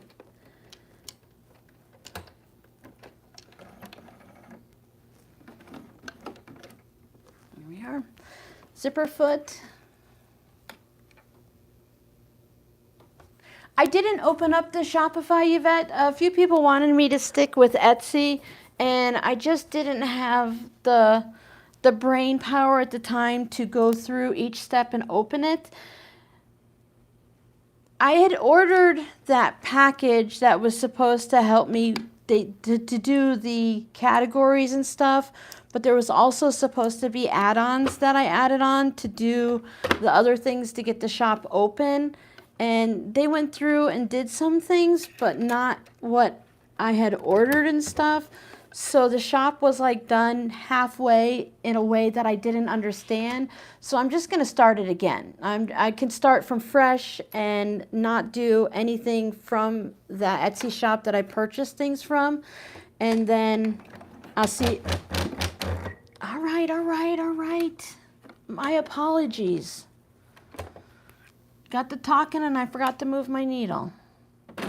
Are you better now? We good? Can we talk? Sorry. I forgot with the zipper foot, I was set at a 1/4 inch. I had to put it over to the other side. So I'm going to get the Shopify going, but I figure right now the Etsy shop, I had all of the items, so I just put them in the Etsy shop. Everyone's used to it, so they could be in there for now. And eventually I'll get the Shopify going. Yeah, if you start, I usually end up starting in December for the year later because I'm always behind. I don't do too much for Christmas, like gifts anymore. So it's not too bad. And as we talked, I'm going to do something different for the Advent this year and going forward. I have everything purchased for my friend's Advent. I'm just deciding on what I want to put in that's handmade. I'm actually thinking I'm going to wrap everything soon and send it out just to... Is it horrible just to get it out of my closet and out of my way? I keep tripping over the bag of Advent stuff. It's like I want to check something off my list, and that's one of the things that I can do. Get that checked off my list, wrap it up, and send it out. Because I'm not going to show wrapping and unwrapping each day from the friend Advent. I don't have to wait till the last minute. I can make the video and get it scheduled now, and then it'll just be there in December. Hopefully, fingers crossed, things don't get eaten.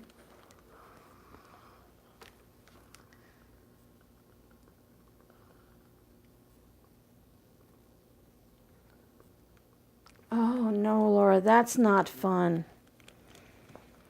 Because they say whatever's happening in your gut, you know, that's how your whole body will react, you know. I know it sounds crazy, but I kind of believe it because my gut's always messed up that, you know, if you have headaches or if you're having this, that, or the next thing, or you have a rash on your arm, you know, it could become of an imbalance in your gut because that's like part of the central area of your body. Just have to decide, do I want these bold green stripes like this, or do I want them like that? And I think I want them at the top.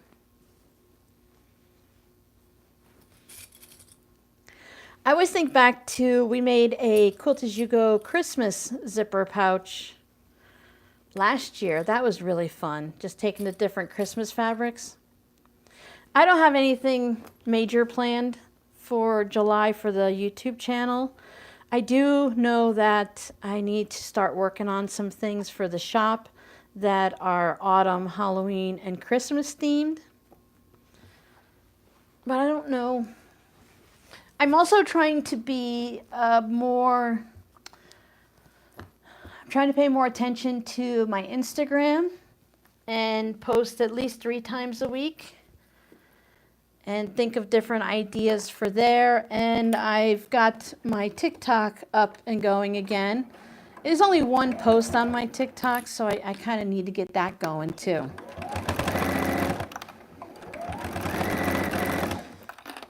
We'll call it research. So I've been doing a lot of research on Instagram and Pinterest, just looking for different things that I might want to make. I try to separate things out of food that I want to make that I can eat, items to make for the Etsy shop, and items for tutorials on YouTube.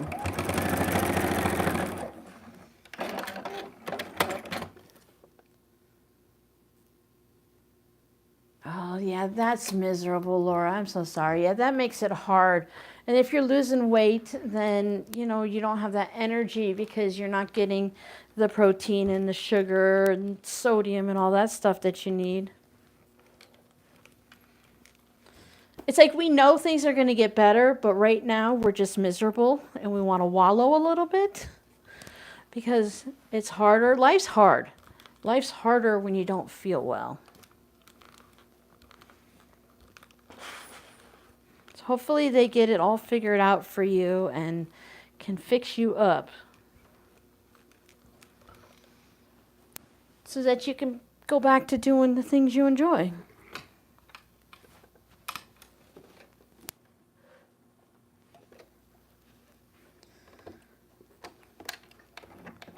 Now I always top stitch on my zippers like this.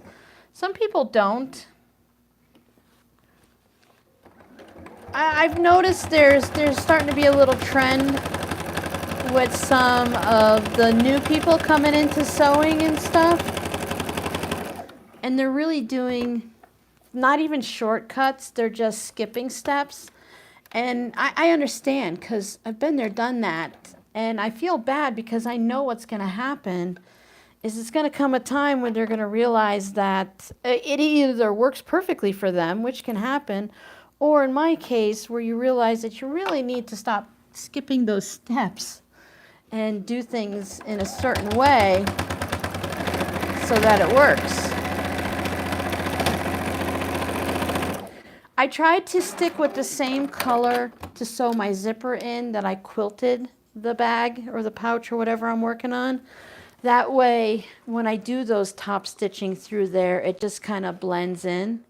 This is a nylon zipper. You can iron over them if you go quick and you don't stick on the iron for too long.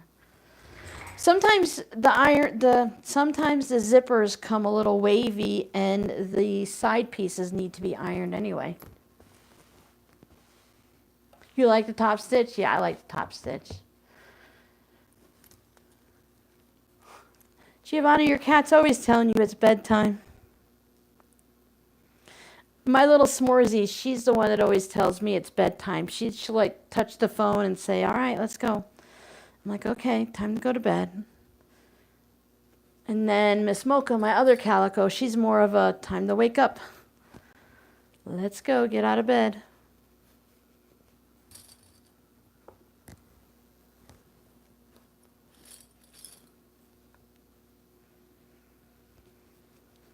I do clip everything. I find it does help to keep it lined up.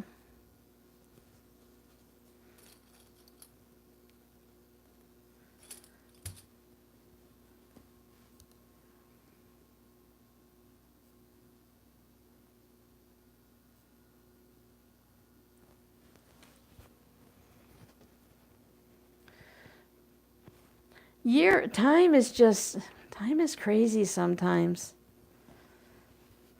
I cannot believe that it's July already, right? This yellow fabric was the extra wide backing, 108 inches. I bought it from fabric.com when I was building up my blender stash. So that's no longer in existence. Amazon took them over. Some of these fabrics, I don't know if any of them came from Joann's. They look like they might be Quilt Shop, but they could be from Joann's.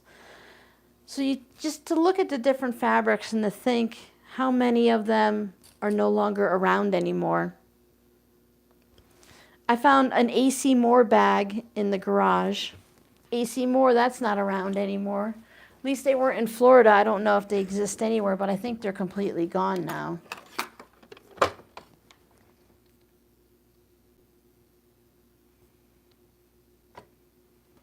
Oh my goodness, Laura.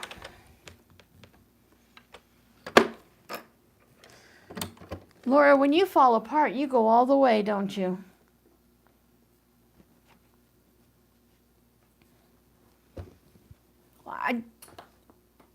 I think sometimes we look at things the wrong way sometimes, in my opinion, always in my opinion. Sometimes, like, you're already in the middle of this mess.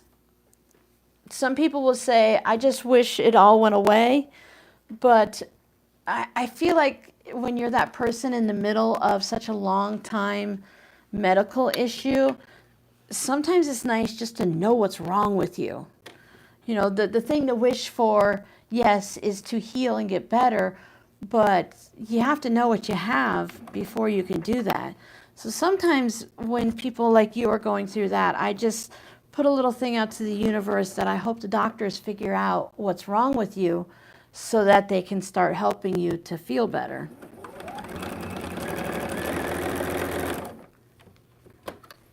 I learned a long time ago, for me at least, it felt like such a waste to, you know, hope for certain things when you just kind of want to know what's wrong with you.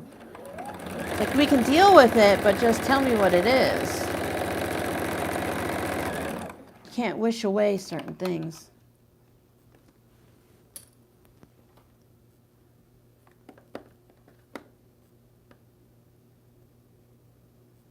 Yeah, you know, it happens. Sometimes that's all you can say is, I'm just a mess. I'm a mess. I hope to get better. But I have to be a mess for a little while. I'm going over the zipper nice and slow. Back stitch. I pulled my zipper tab in. I just had to double check so it doesn't get cut off.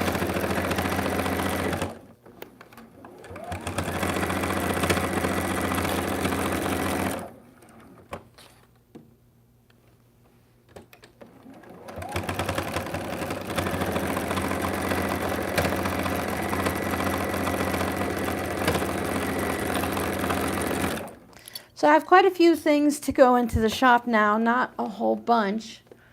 It's 1 o'clock. We're still going pretty strong. Bye.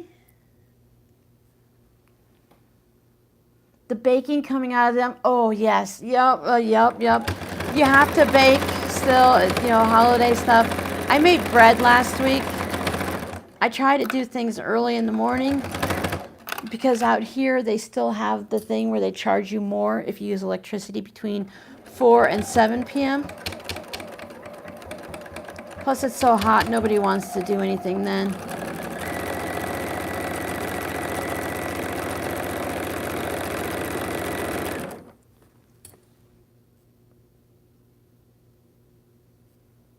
Distractions. That's what you need, definitely.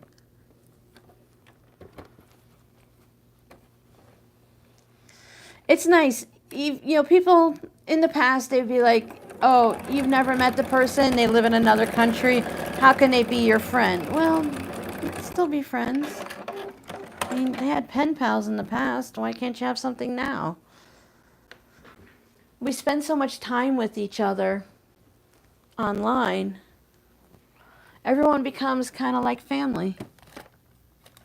I am looking for my ruler. All right. I have this little 2.5-inch ruler that I absolutely love. I've had this from when I very first started quilting. So I think I'll do this. I'm going to, because I taper in my lining. So if I do a 1/2 inch, it's really only 1/4 inch. I want a 1/2 inch in from the seam. So I'm going to go a full inch to cut out my corners, but it won't box that much out of the actual pouch because of the 3/8 inch seam allowance.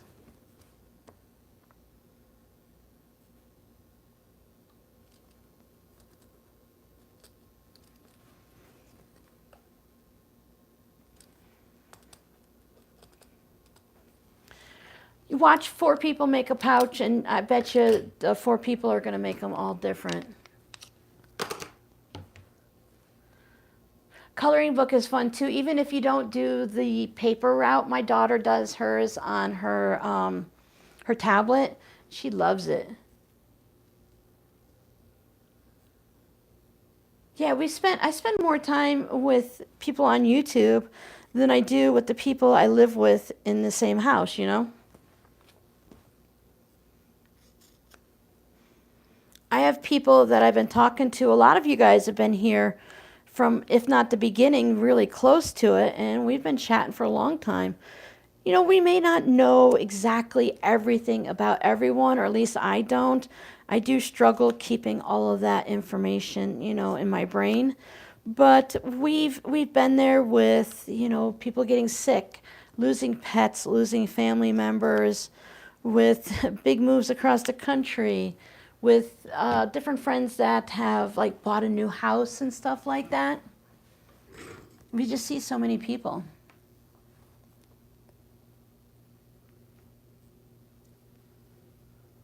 Giovanna likes to be picked on. She gets upset when I don't.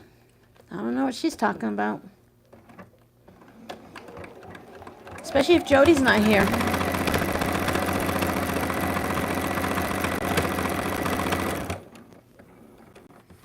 Yeah, I've seen other YouTubers kind of really go after a few people.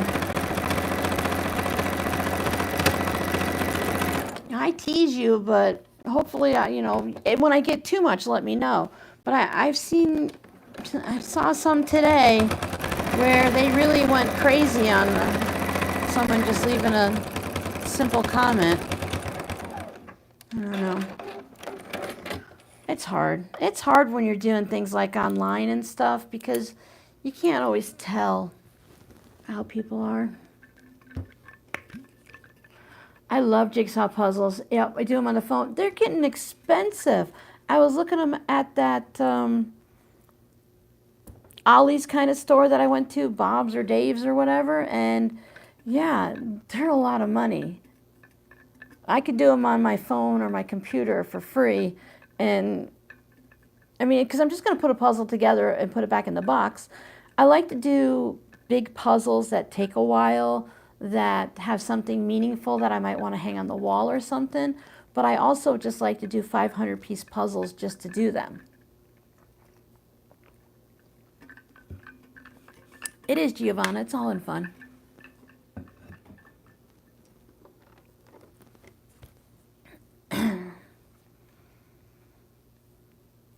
I think a lot of people found a lot of people during COVID because, you know, everyone was home and looking for something to do.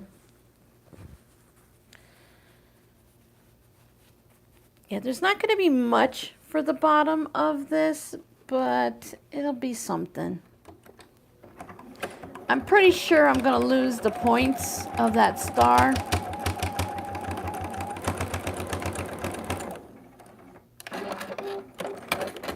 But it happens.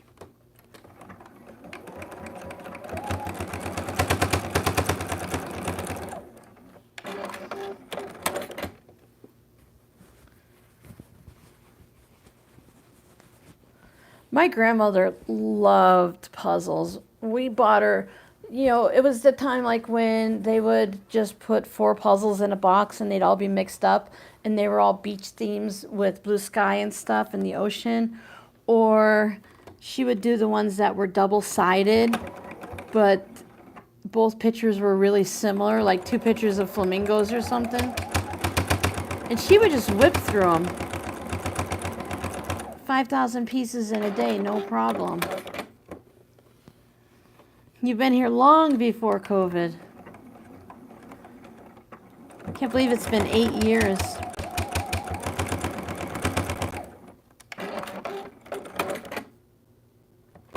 It's going through thick seams, Giovanna. Leave me alone. It's had its day. It hasn't gone to a spa, but I took care of it and it was sounding really good. It's going to make all kinds of clunking noises because I'm going through all kinds of seams and all of that, all the extra fabric and stuff down there. It has a lot to go through.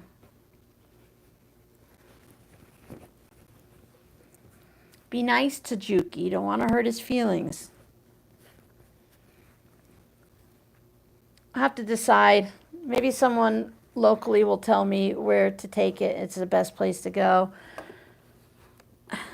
Kind of a little picky because I don't like when people say certain things to me, and I don't like to be treated as an ignorant customer or something. You know, if I don't know something, just tell me what I should have done. You know, you're like, hey, why didn't you? I mean, I know to clean out the bobbin and to clean all this stuff, but come on, I don't know everything. That's why I'm coming to you. Teaches me. Yeah, that's a lot extra. COVID was an adventure. I didn't want to lose my husband, but I gotta say, COVID was a lot easier without him. I know that's bad and rude, but I know COVID would have been very hard for him, and it would have been very stressful, even though he didn't leave the house much. He mostly stayed home and went online and stuff like we do, but I think COVID would have been very hard for him. It's a he today. I don't know. Juki, I don't name my sewing machine, so Juki feels like a guy name.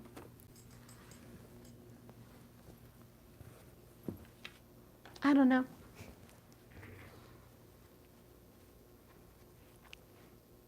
I got dust in my eyeball. Sewing machines don't have to be all females, right? I know boats are supposed to be, but it's not a boat. I don't put stickers on it except for the seam tape, and it irks me. I don't name it. I don't know. I called my car both a he and a she for the longest time. I've decided it's a he. Yeah, I don't. Times were. My husband was grumpy to the extreme. He was very much against the government and stuff, so I think it would have been a very hard time for him. He had to wear a mask when, you know, he was dealing with the cancer and stuff, and he wasn't a big fan of it, but at that point he also knew that it was important for that. I really don't think he would have been much for wearing a mask for COVID. I know cars are her, but my car is not. Mine's a boy. Actually, my stuff is pretty much gender neutral. I know this might sound like a cop-out to some people, but I don't see male or female. I'm not looking to date anyone, so I don't see anyone that way.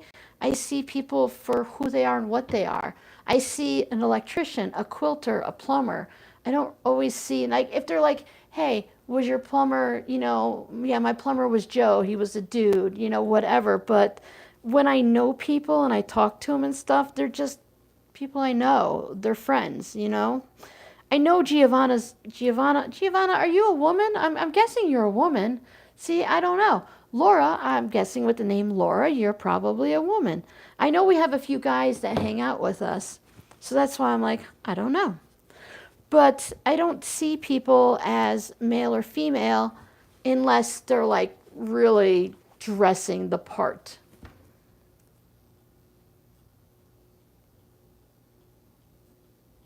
I like the clean look. I put stickers on my laptop because I like the flamingos, but it bothers me.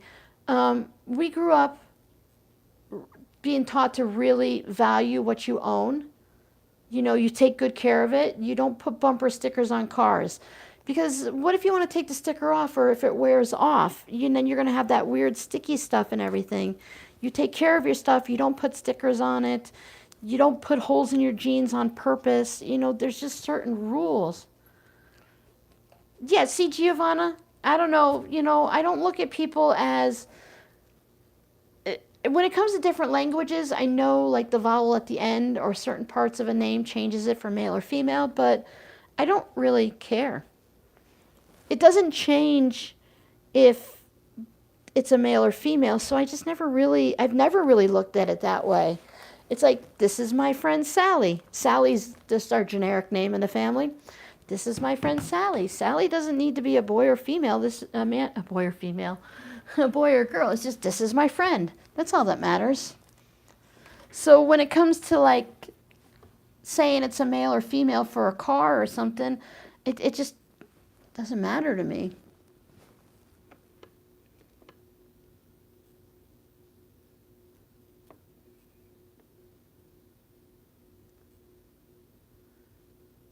So Terry, what? Is she here?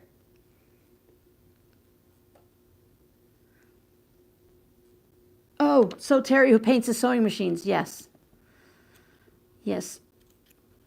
I'm like, whatever, you know. I never really got into the naming things.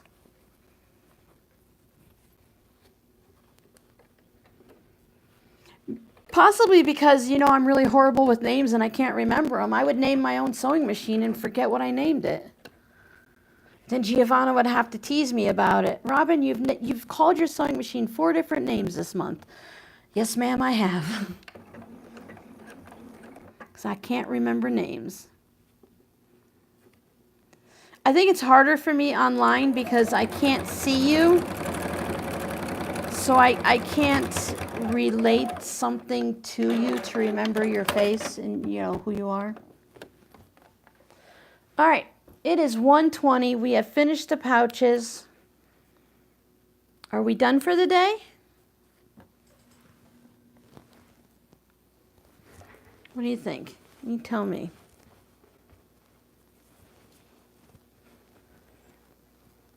Your Bernita is Bernita.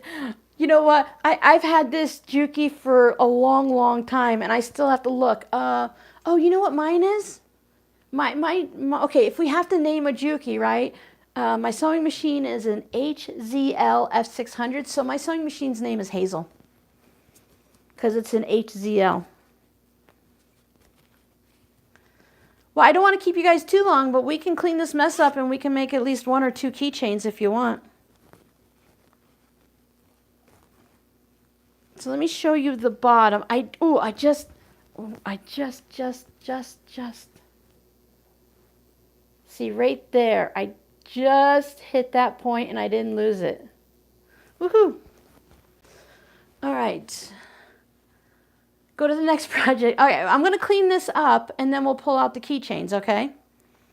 Yes, so, oh wait, we have to put a tassel on this and that'll be done.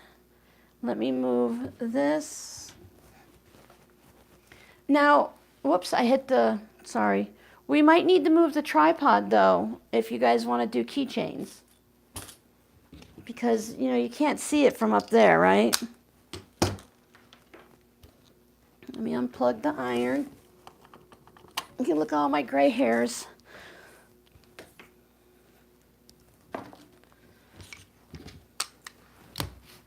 We don't need to be spotlessly clean. We just need to kind of tidy up a little bit. We don't want to lose our project.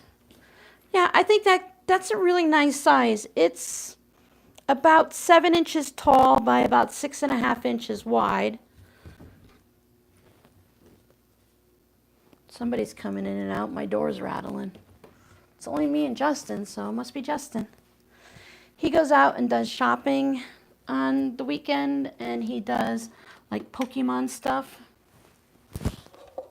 Oh, sorry, I touched the microphone, I think.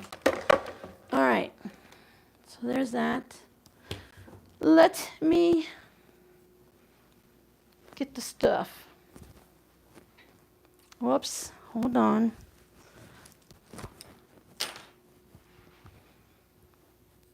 Hi, Whiskers. What are you doing, sweetie? Huh? You being a good girl? Is that a nice, cool spot for you?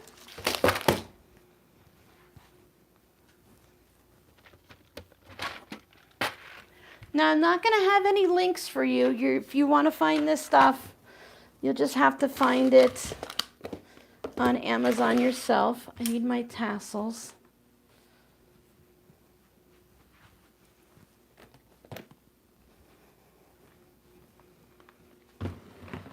Thank you. Yeah, I think it turned out really kind of cute.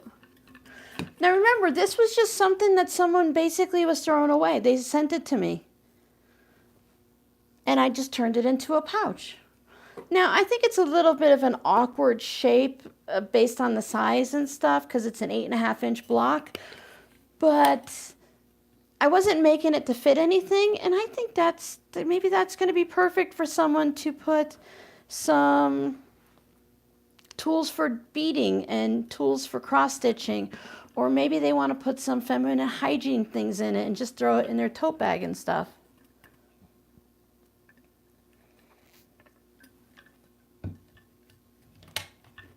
Yeah, I'm with you, Jackie. I'll never remember the names. I think if I'm lucky, I might have one yellow or one orange tassel left.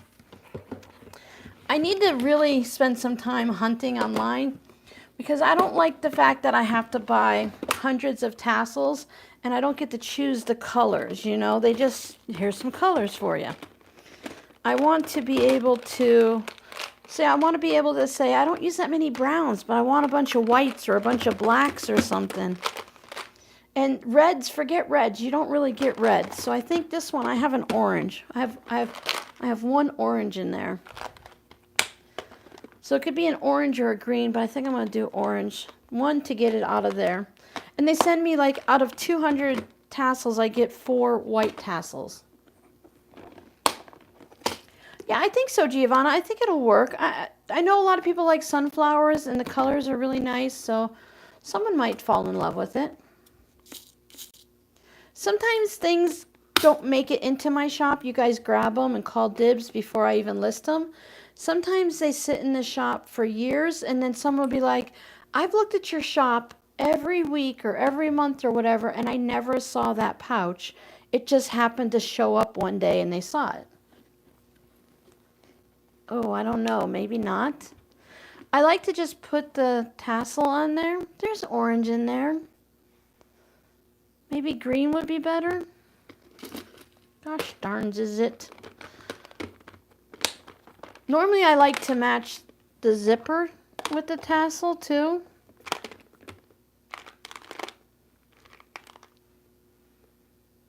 Oh, it really needs a yellow.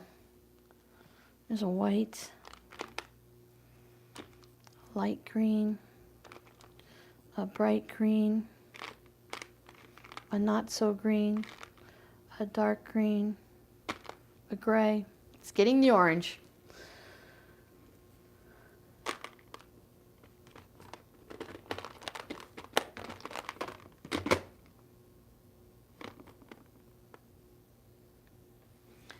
Oh yeah, see now my problem would be is if I put stickers all over my suitcase and I traveled, what am I gonna do when like the suitcase gets worn out or something, right?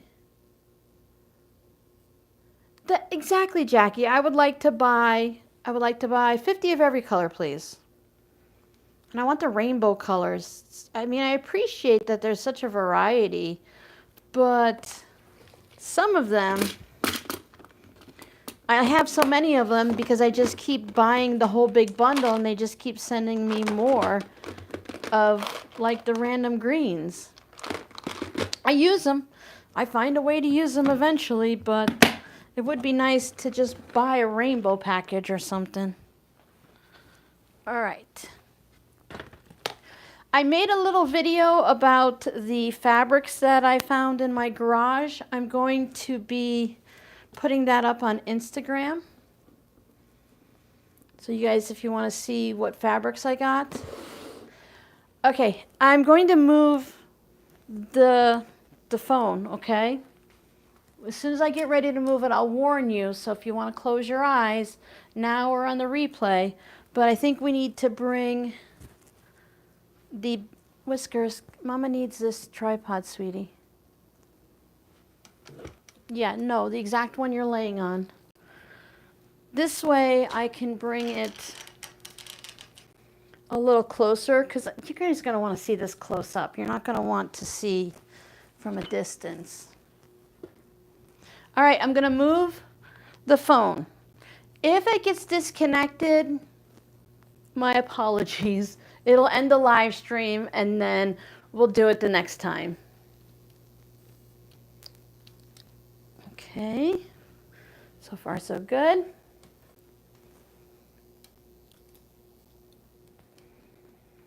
All right, I'm going to zoom in on the center there where the center of the square is so I know where my fingers need to be.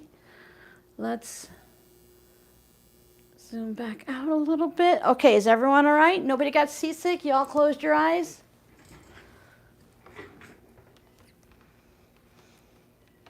No, you haven't seen any either, Laura? Yeah, it's annoying. AliExpress? All right, thanks, Giovanna.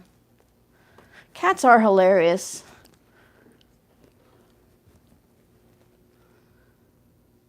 I've thought about, you know, changing up to something different because, like you said, if it's what you're thinking of, it's like a little silicone thing that just sits on there versus a tassel. I know some people like the tassel. I don't know if everyone does or not, but all right. So what I bought, I saw someone else doing this in a few different videos. So I'm just copying off of somebody else. Of course, this is taped. I haven't opened up the new stuff yet. I don't know why I'm opening this. I don't need to. Let me show you. I got these off of Walmart.com during back to school time, and they were like 29 cents or whatever, and they're really great for these things. Are these exactly the same? I think I bought exactly the same.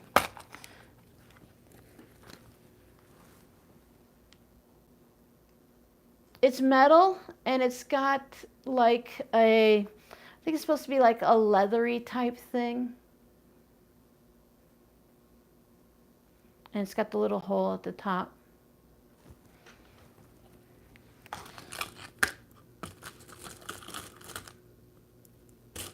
Oh, these really come in pieces. Nice. Okay, so I've bought 2 different kits for this. I've been kind of mixing and matching and just spending too much money. Now, this is the first one I bought, and they were all connected, but I went and disconnected them. And then this one already comes disconnected. So that's cool. We're going to use the old stuff first, just because I think I opened this upside down. These are called beadable keychains. I just looked up beading keychains or something like that on Amazon, and it showed there's probably other places to get it, but I really am spoiled by Amazon. So what we do is we put the beads on here. Now this, I don't know what size this is. I'd have to look at the Amazon link. It's a larger one, so the person that was doing the video bought these beads that have a large hole in them. These are a little bit too big. I mean, they work, but they are, you know, loosey-goosey on here. So because they're loosey-goosey, you can also buy spacers, and then they have bead caps. Now, I bought bigger spacers, but I didn't buy bigger bead caps. Some of them you can put bead caps on, some you don't. I also have all of my doodads that I hang on, the little charms and stuff. These are a lot of sewing ones. They have a new glue now, the B7000, instead of the whatever C6000, 9000, whatever it is.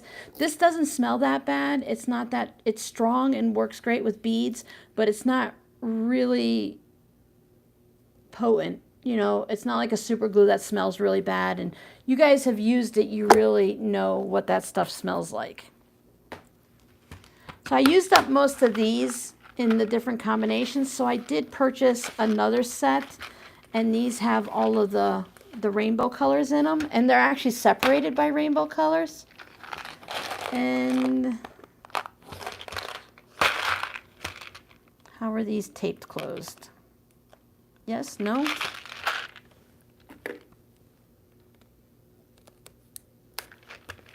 Oh, it says right here, look, peel to open. Nice. I like when they tell me what to do. I don't want anyone to tell me what to do, but I like when they tell me what to do.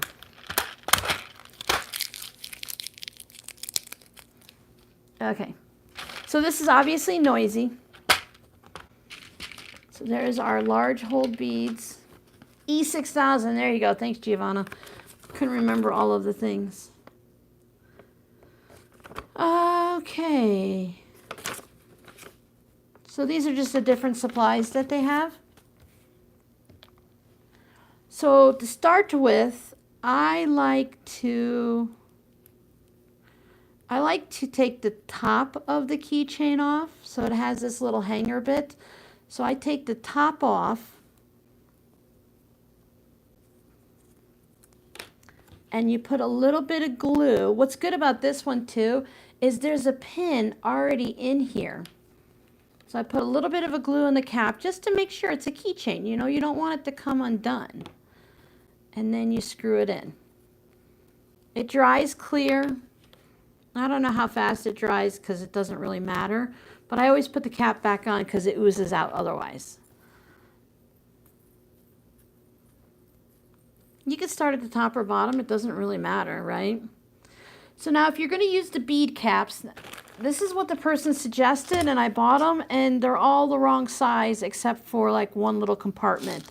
So I want to do some different type of keychains that you can hang from your purse and stuff like that. I like these because they're sturdy. So if they're going to go on your actual keys, it's nice to have something. So you can put just the beads on. So let's say we're going to make, this is like some fun pink ones in here. Oh, here's orange. I don't think I've made orange before. I try to pay attention to what's going to be going at the bottom. Again, I like darker colors on the bottom and the lighter colors on top. So you can decide if you're just, you know, you're having fun, right? You're just putting beads on, do whatever you want. If you don't want to have the solid colors, you can have all of these on. Test them out to see what they look like. They have the beading trays and stuff that you can line things up on to see, but you can just go like this. Now you can add more orange and have it just totally orange. Or you have these fun spacer things that come in. This is just the design that I bought. They have multi-packs and they come in different designs. This has a black background with little flowers around it. So you can space all of them, or maybe you just want to put a spacer at the top. If you look at the ones in my Etsy shop, so you can see them up close, I just did a variety of things, whatever felt right at the moment. And it depends on how much you want them to jingle. Because these beads are a little bit wider, they do make the jingly sound, but by adding those two spacer beads, it fills up the space, and then you can test to see if this will go on. See if you like it. If you like it, you're good to go, right? So I'll put a little glue in here. Having something like this, you can get containers in different things like this and stuff at the Dollar Tree. So it holds all of your whatnot stuff so they're not all over the place. So put a couple drops in there. Don't forget to drop it. Get glue on your fingers. At least it's better than hot glue, right? And super glue. I had my super glue on my fingers for the longest time. So this really becomes, what do you want to make? How do you want to make it, you know? Oh, I need to get my pliers. 1 second. Come on, leash. I had them out and I put them away. I need the pliers to put things on with jump rings so I can put the charms on.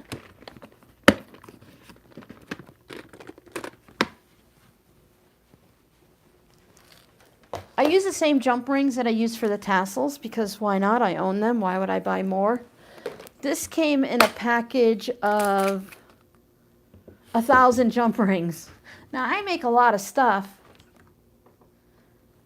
On AliExpress, I can buy them by the color, Giovanna.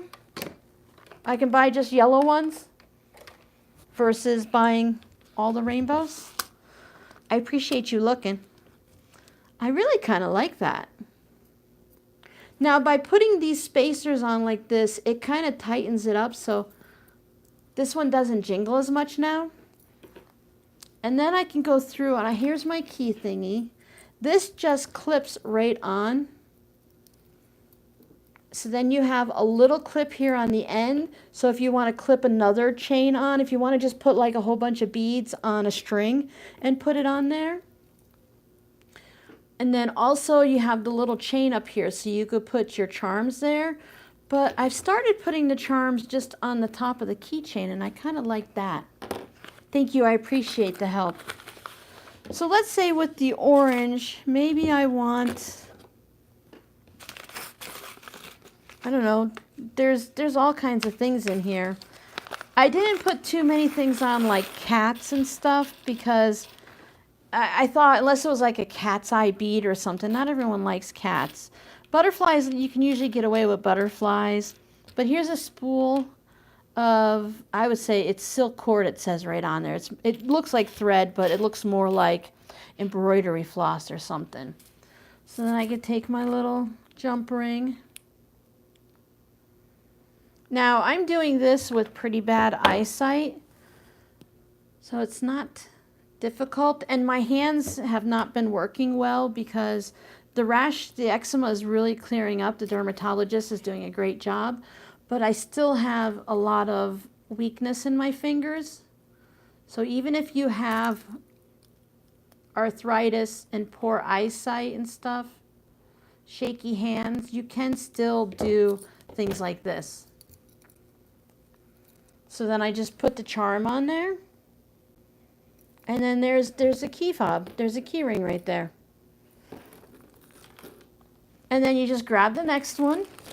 I was doing them 5 at a time. I would just line them all up and then I'd line the beads up and I'd go from there. So this time let's make it from, we'll glue the bottom in and we'll make it from the top. You put an elephant on your keychains? Elephants are supposed to be good luck, right?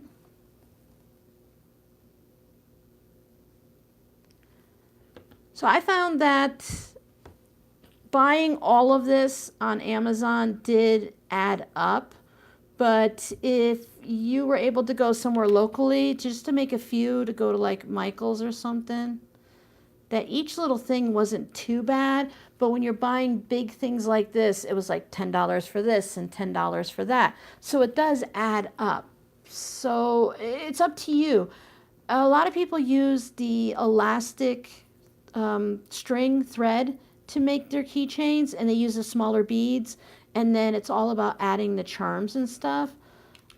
Oh, that one has some pretty writing on it. A lot of these have like little designs or they're cracked or something like that. Some people add the charms right to dangle in between the beads, so you would have it sticking out there, but I thought that wasn't going to be the best option for this design, for that style of one. But I do want to get some cording and put, because I have a lot of smaller beads, so I want to put cording on it, but this you need larger holes for it.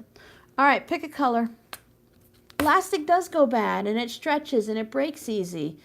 And if I make it for myself and it's not important, fine, whatever. But if I make it to sell in my shop and someone spends money on it, I want it to last. So we have purple, red, pink, aqua, green, blue, black, white, yellow. Do you guys care?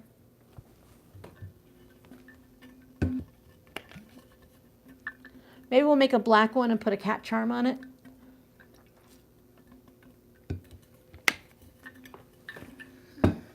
I really like these aqua-y ones and stuff. Let's make a black one for the cats. Okay, so we're making this one bottom up. So let me see if I can find the bead caps. Now, if you look at the pictures of some of the ones I make, I don't know. They're like whatever. Are they great? Maybe. Are they you know, amazing and stuff? Not really. So a bead cap is rounded. So when you put the bead on, it's like covering the top of like a bowling ball. So that puts a cap on it. There's crimping the beads. You can put crimps on, not on this, on other things. If you just hang out in the beading stuff on YouTube, there are so many fun things to see and do. So we'll put, let's do the semis. So we'll put a black down there. Now, the spacers can go in between. I do have, I think I've picked through and used all of the ones that have a hole big enough, but there's such a variety. You can get multiple shapes like this. So there's long ones, there's like a clamshell, spirally designs, Aztecs. It looks like a spring, a snail. So there's lots of them that you can just put in there. But if we just put a bead cap on the bottom, it kind of like finishes it off. And we can add some black things on here. Oh, you're not black. Go back in there. Wow, you do have, this is like that blue, green, purple that has all of the different colors in it. There's some bumpy ones.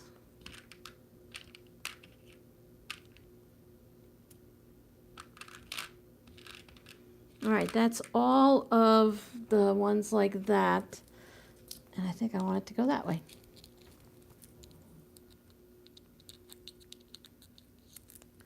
Wire wrapping, I've done a little bit of wire wrapping. I kind of like it to a point, but yeah, it is a technique, you know, getting everything twisted and wrapped around just right. I love bead embroidery. That is absolute favorite. Okay, so then I put another cap on, and that'll fill that up. And it kind of like covers up the holes so you don't see them. I guess in a lot of the beading stuff that I've watched, jewelry wise, you want to do certain things to cover up the holes so you don't see the inside of the beads. Ooh, paper beads are fun too. The dark blue. Oh, look, here's like an orangey blue in there too. That's another one that has the different things.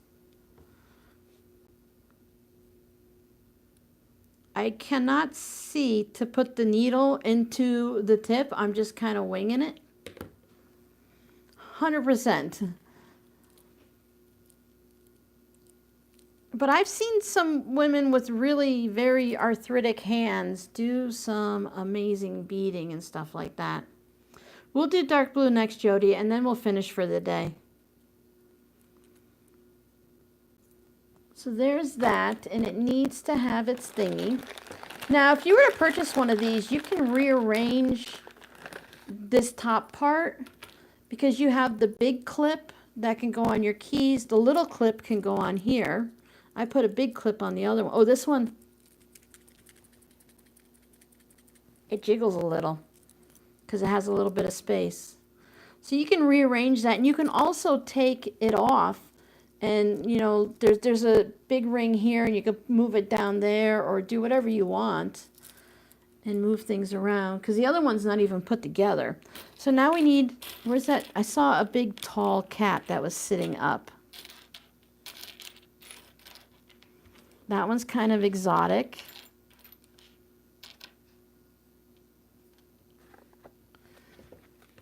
Oh, here's one. These are not sorted by any way. They're sorted specifically by what will fit in this bag. And put the rest in the other bag.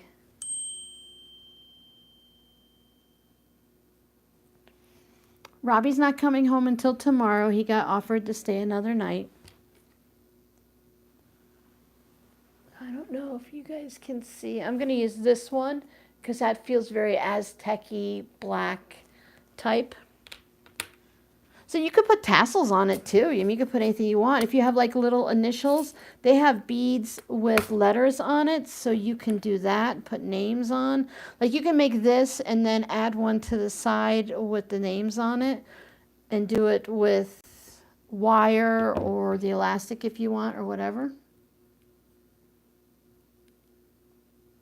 Oh, stainless steel is hard.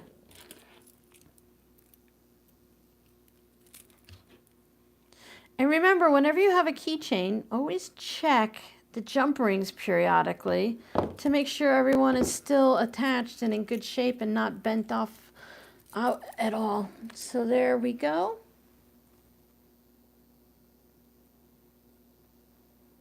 I feel so good to be able to put my hands in videos again. They're not the prettiest. They have some issues, but they don't have anything major going on. I covered everything with Band-Aids.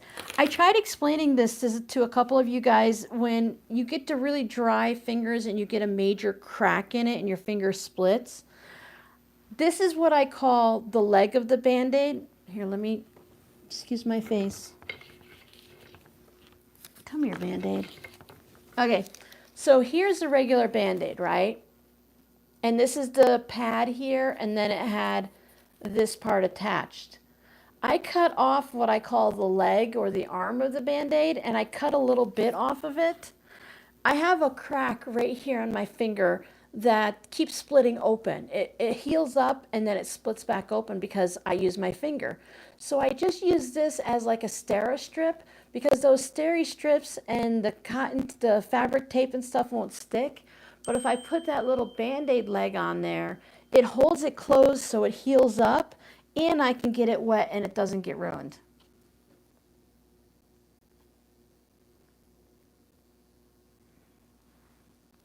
Thank you. I have a lot of fun. This is a really nice, relaxing nighttime thing, or in the rain, and just make these. So, oh, I told Jody we'll make a blue one for her. Jody, you want to pick a, not that we're making it for you, Jody, but do you want to choose a charm to put on a blue one? I'm always MacGyvering something around here, right? I've got to find things that work for me, because I'm so sensitive to so many things. Amazon page for... No, I don't, Yvette. That's on my list. I haven't made one because that's just one more thing that I have to learn that I haven't learned yet. Because I'm terrible. Terrible, terrible, terrible. I really wish I could just go somewhere and they'd be like, okay, Robin, let's sit down. You're going to sit with me for the next 4 hours and we're going to do this. I'm almost at the age where I can go to like a senior center to have things done like that. I really kind of need it. You don't, like I said, you don't have to put the glue in, and you can use whatever you want, but I feel like it's just that extra, that's me, MacGyver. That really extra bit. It's better to say than what we used to say is we used to redneck it. You're not supposed to say redneck anymore. So we MacGyver. I used to love watching MacGyver. I haven't watched the new one very much. Yeah, if I don't answer that text message, my phone's just going to keep beeping for a while. We'll ignore it. Well, I'm 56, and some of the places around here, 56, you're good. Other places are like 60, so I'm not that far off. Just getting the glue off of it. Okay, dark blue. Let's put some of the fun ones on. We'll put that one on. Hi. Yeah? How you doing? S'mores has figured out when I don't put the lumbar pillow on my chair that she can jump and sit behind me on the chair, and she really likes that. So we're going for the smoother ones. And I think on this one we'll put the thingies on the top and bottom. I'll put the spacers in.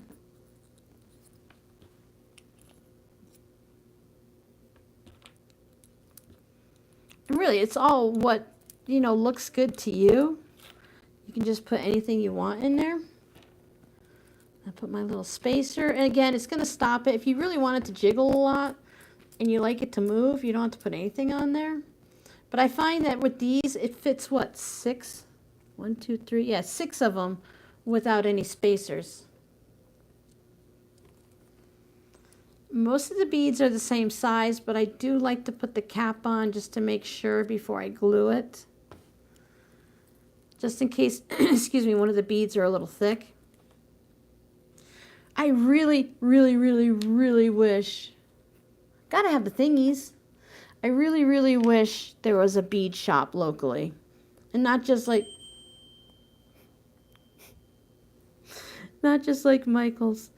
Apparently where he's staying, do you guys remember when we made the things to go in between the frying pans in the cabinet so they don't scratch? Robbie sent me a picture of those saying that they might be good for my shop. My kids love to send me pictures of stuff like that. And then I send them a picture back of a tutorial or of the item in my shop. And they're like, I should have known. All right, Jody, did you go back to sleep? She must be really behind. I feel like Jody would like scissors. So let's put some scissors on for Jody.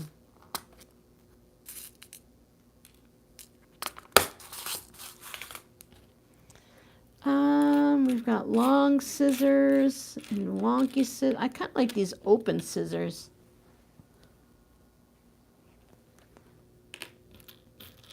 These feel more like hairdresser, but they're scissors, so it counts. Oh, these are the hairdresser ones. Those long, skinny ones. Scissors for sewing. Yep. All right, go back to sleep, Jody. You're good. We'll find a fun pair of scissors. Oh, stork scissors. There we go. That's sewing. Oh, I put them right next to the jump ring and I couldn't find it. So mixing and matching the colors it's nice, but I really like having just the one color. I just have to figure out a good way to take the pictures. I already stink at taking pictures, so I need to, get a little bit better. And it's so hard with the light shining on them, and it kind of like washes it out.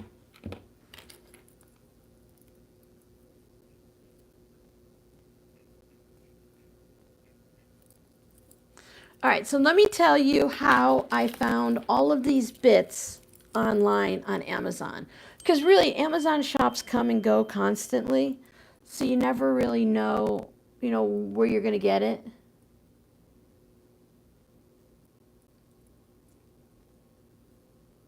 Blue and silver does go really well together. I know, Jackie. I need to do something before we get past the summertime, because once we get into the rest of the year, it's just going to fly by and there's just so much going on. Look for beaded keychains, and that'll give you this. And they are actually called beadable keychain or keychain beaded keychain. The shops come and go so often on Amazon that half the time when I go back to buy something, I can't even buy it at the shop that I bought it from because it's gone. So that's that. And then the pieces that go on top are called bead caps. So if you want that little metal filigree looking thing to go on the top, that's called a bead cap. And then the spacers come in all different shapes and sizes.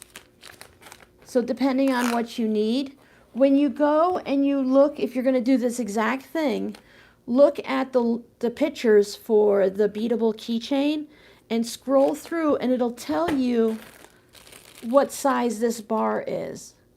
So once you know the size of the bar, then you make sure you get beads that have holes larger than that. To find these, I just looked for large hole beads, and a whole bunch came up. So whether you're getting this one that's all mixed up, or if you're getting them separated, totally up to you. And these are just charms. You can look up plastic charms, silver charms. Some of these are actual silver and others are just charms. And at this point, they've all been mixed together. Like this one came with the fancy polishing cloth in there. And then this one just came in a bag. B7000.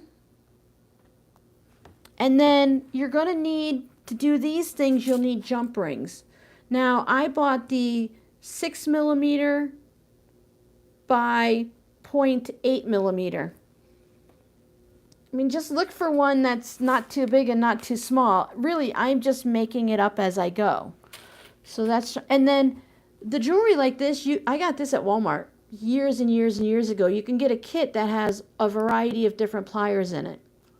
There's also these rings that you can put on your finger to do the jump rings. So if you're doing a bunch, you can just quickly pop them open. But if your fingertips are strong enough, then you can do this.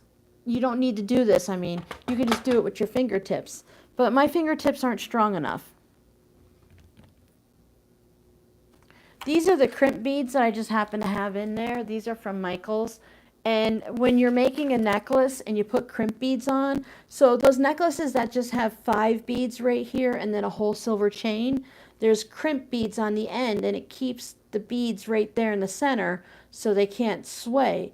A lot of jewelry makers will put them in between different patterns and stuff so the beads don't move around or anything. So did I do good? Everyone good? I use the pliers too. They just save your fingers, don't they, Giovanna? So if anyone has any questions, you can go ahead and email me.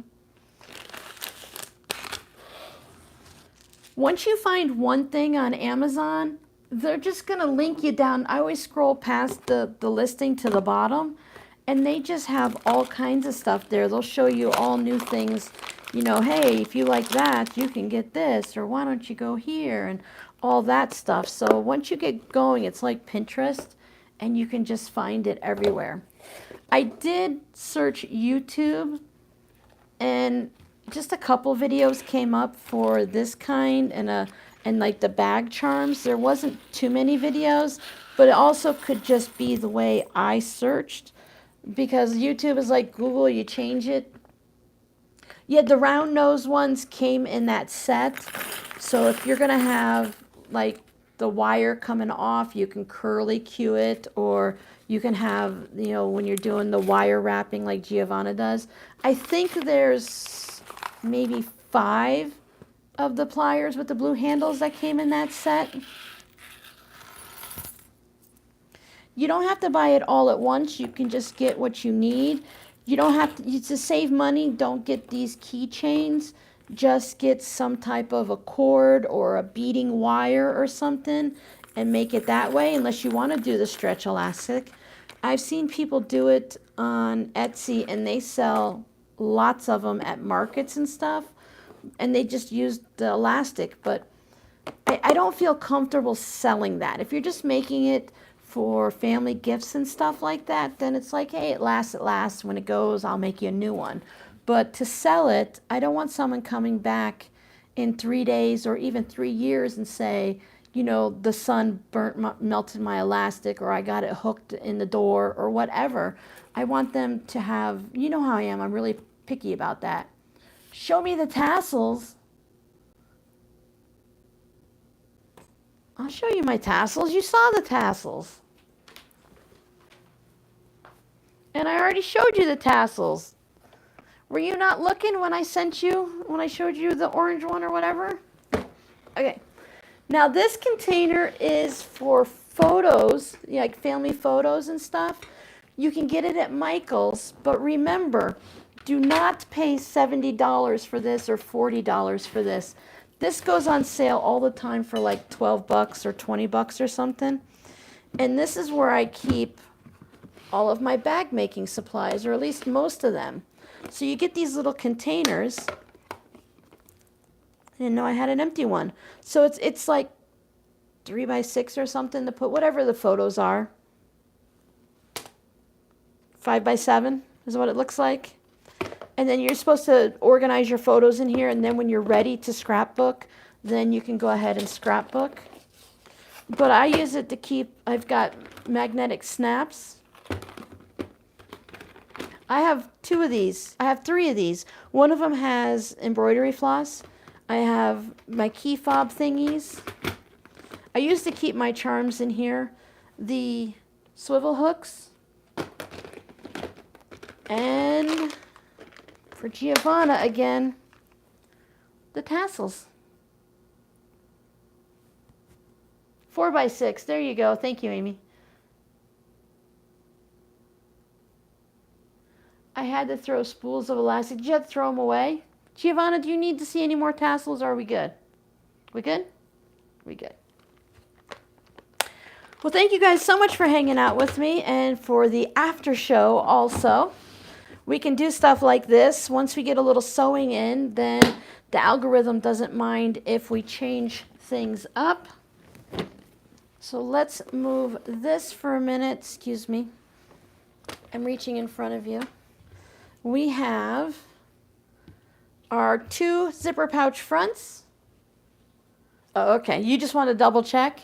Here's our zipper pouch that we made with the star. And then our keychains. These are really fun.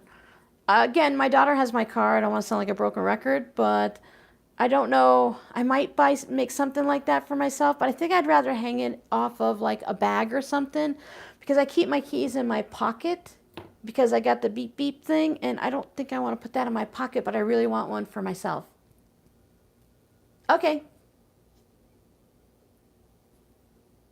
Yeah, those little photo pouch, the snappy things, those are really good. They're really handy. I don't need to dig through drawers. I don't need to go in 6 places. I know exactly where they are. I can see 2 of them on the floor by my sewing machine, because with my grandfather's hope chest underneath here, there was enough space between that and the wall that I could put them in there. And then I keep the other one behind me so I can grab it all the time. Okay, everyone, thank you so much for hanging out with me. I hope you guys enjoy the rest of your weekend. Come on back. We got Whip It Wednesday coming up, and who knows what I'm going to do for a tutorial. I will put up a video soon of the scraps that I found in the garage. That we'll do something with these soon, too. Otherwise, I'll see you guys later. Bye.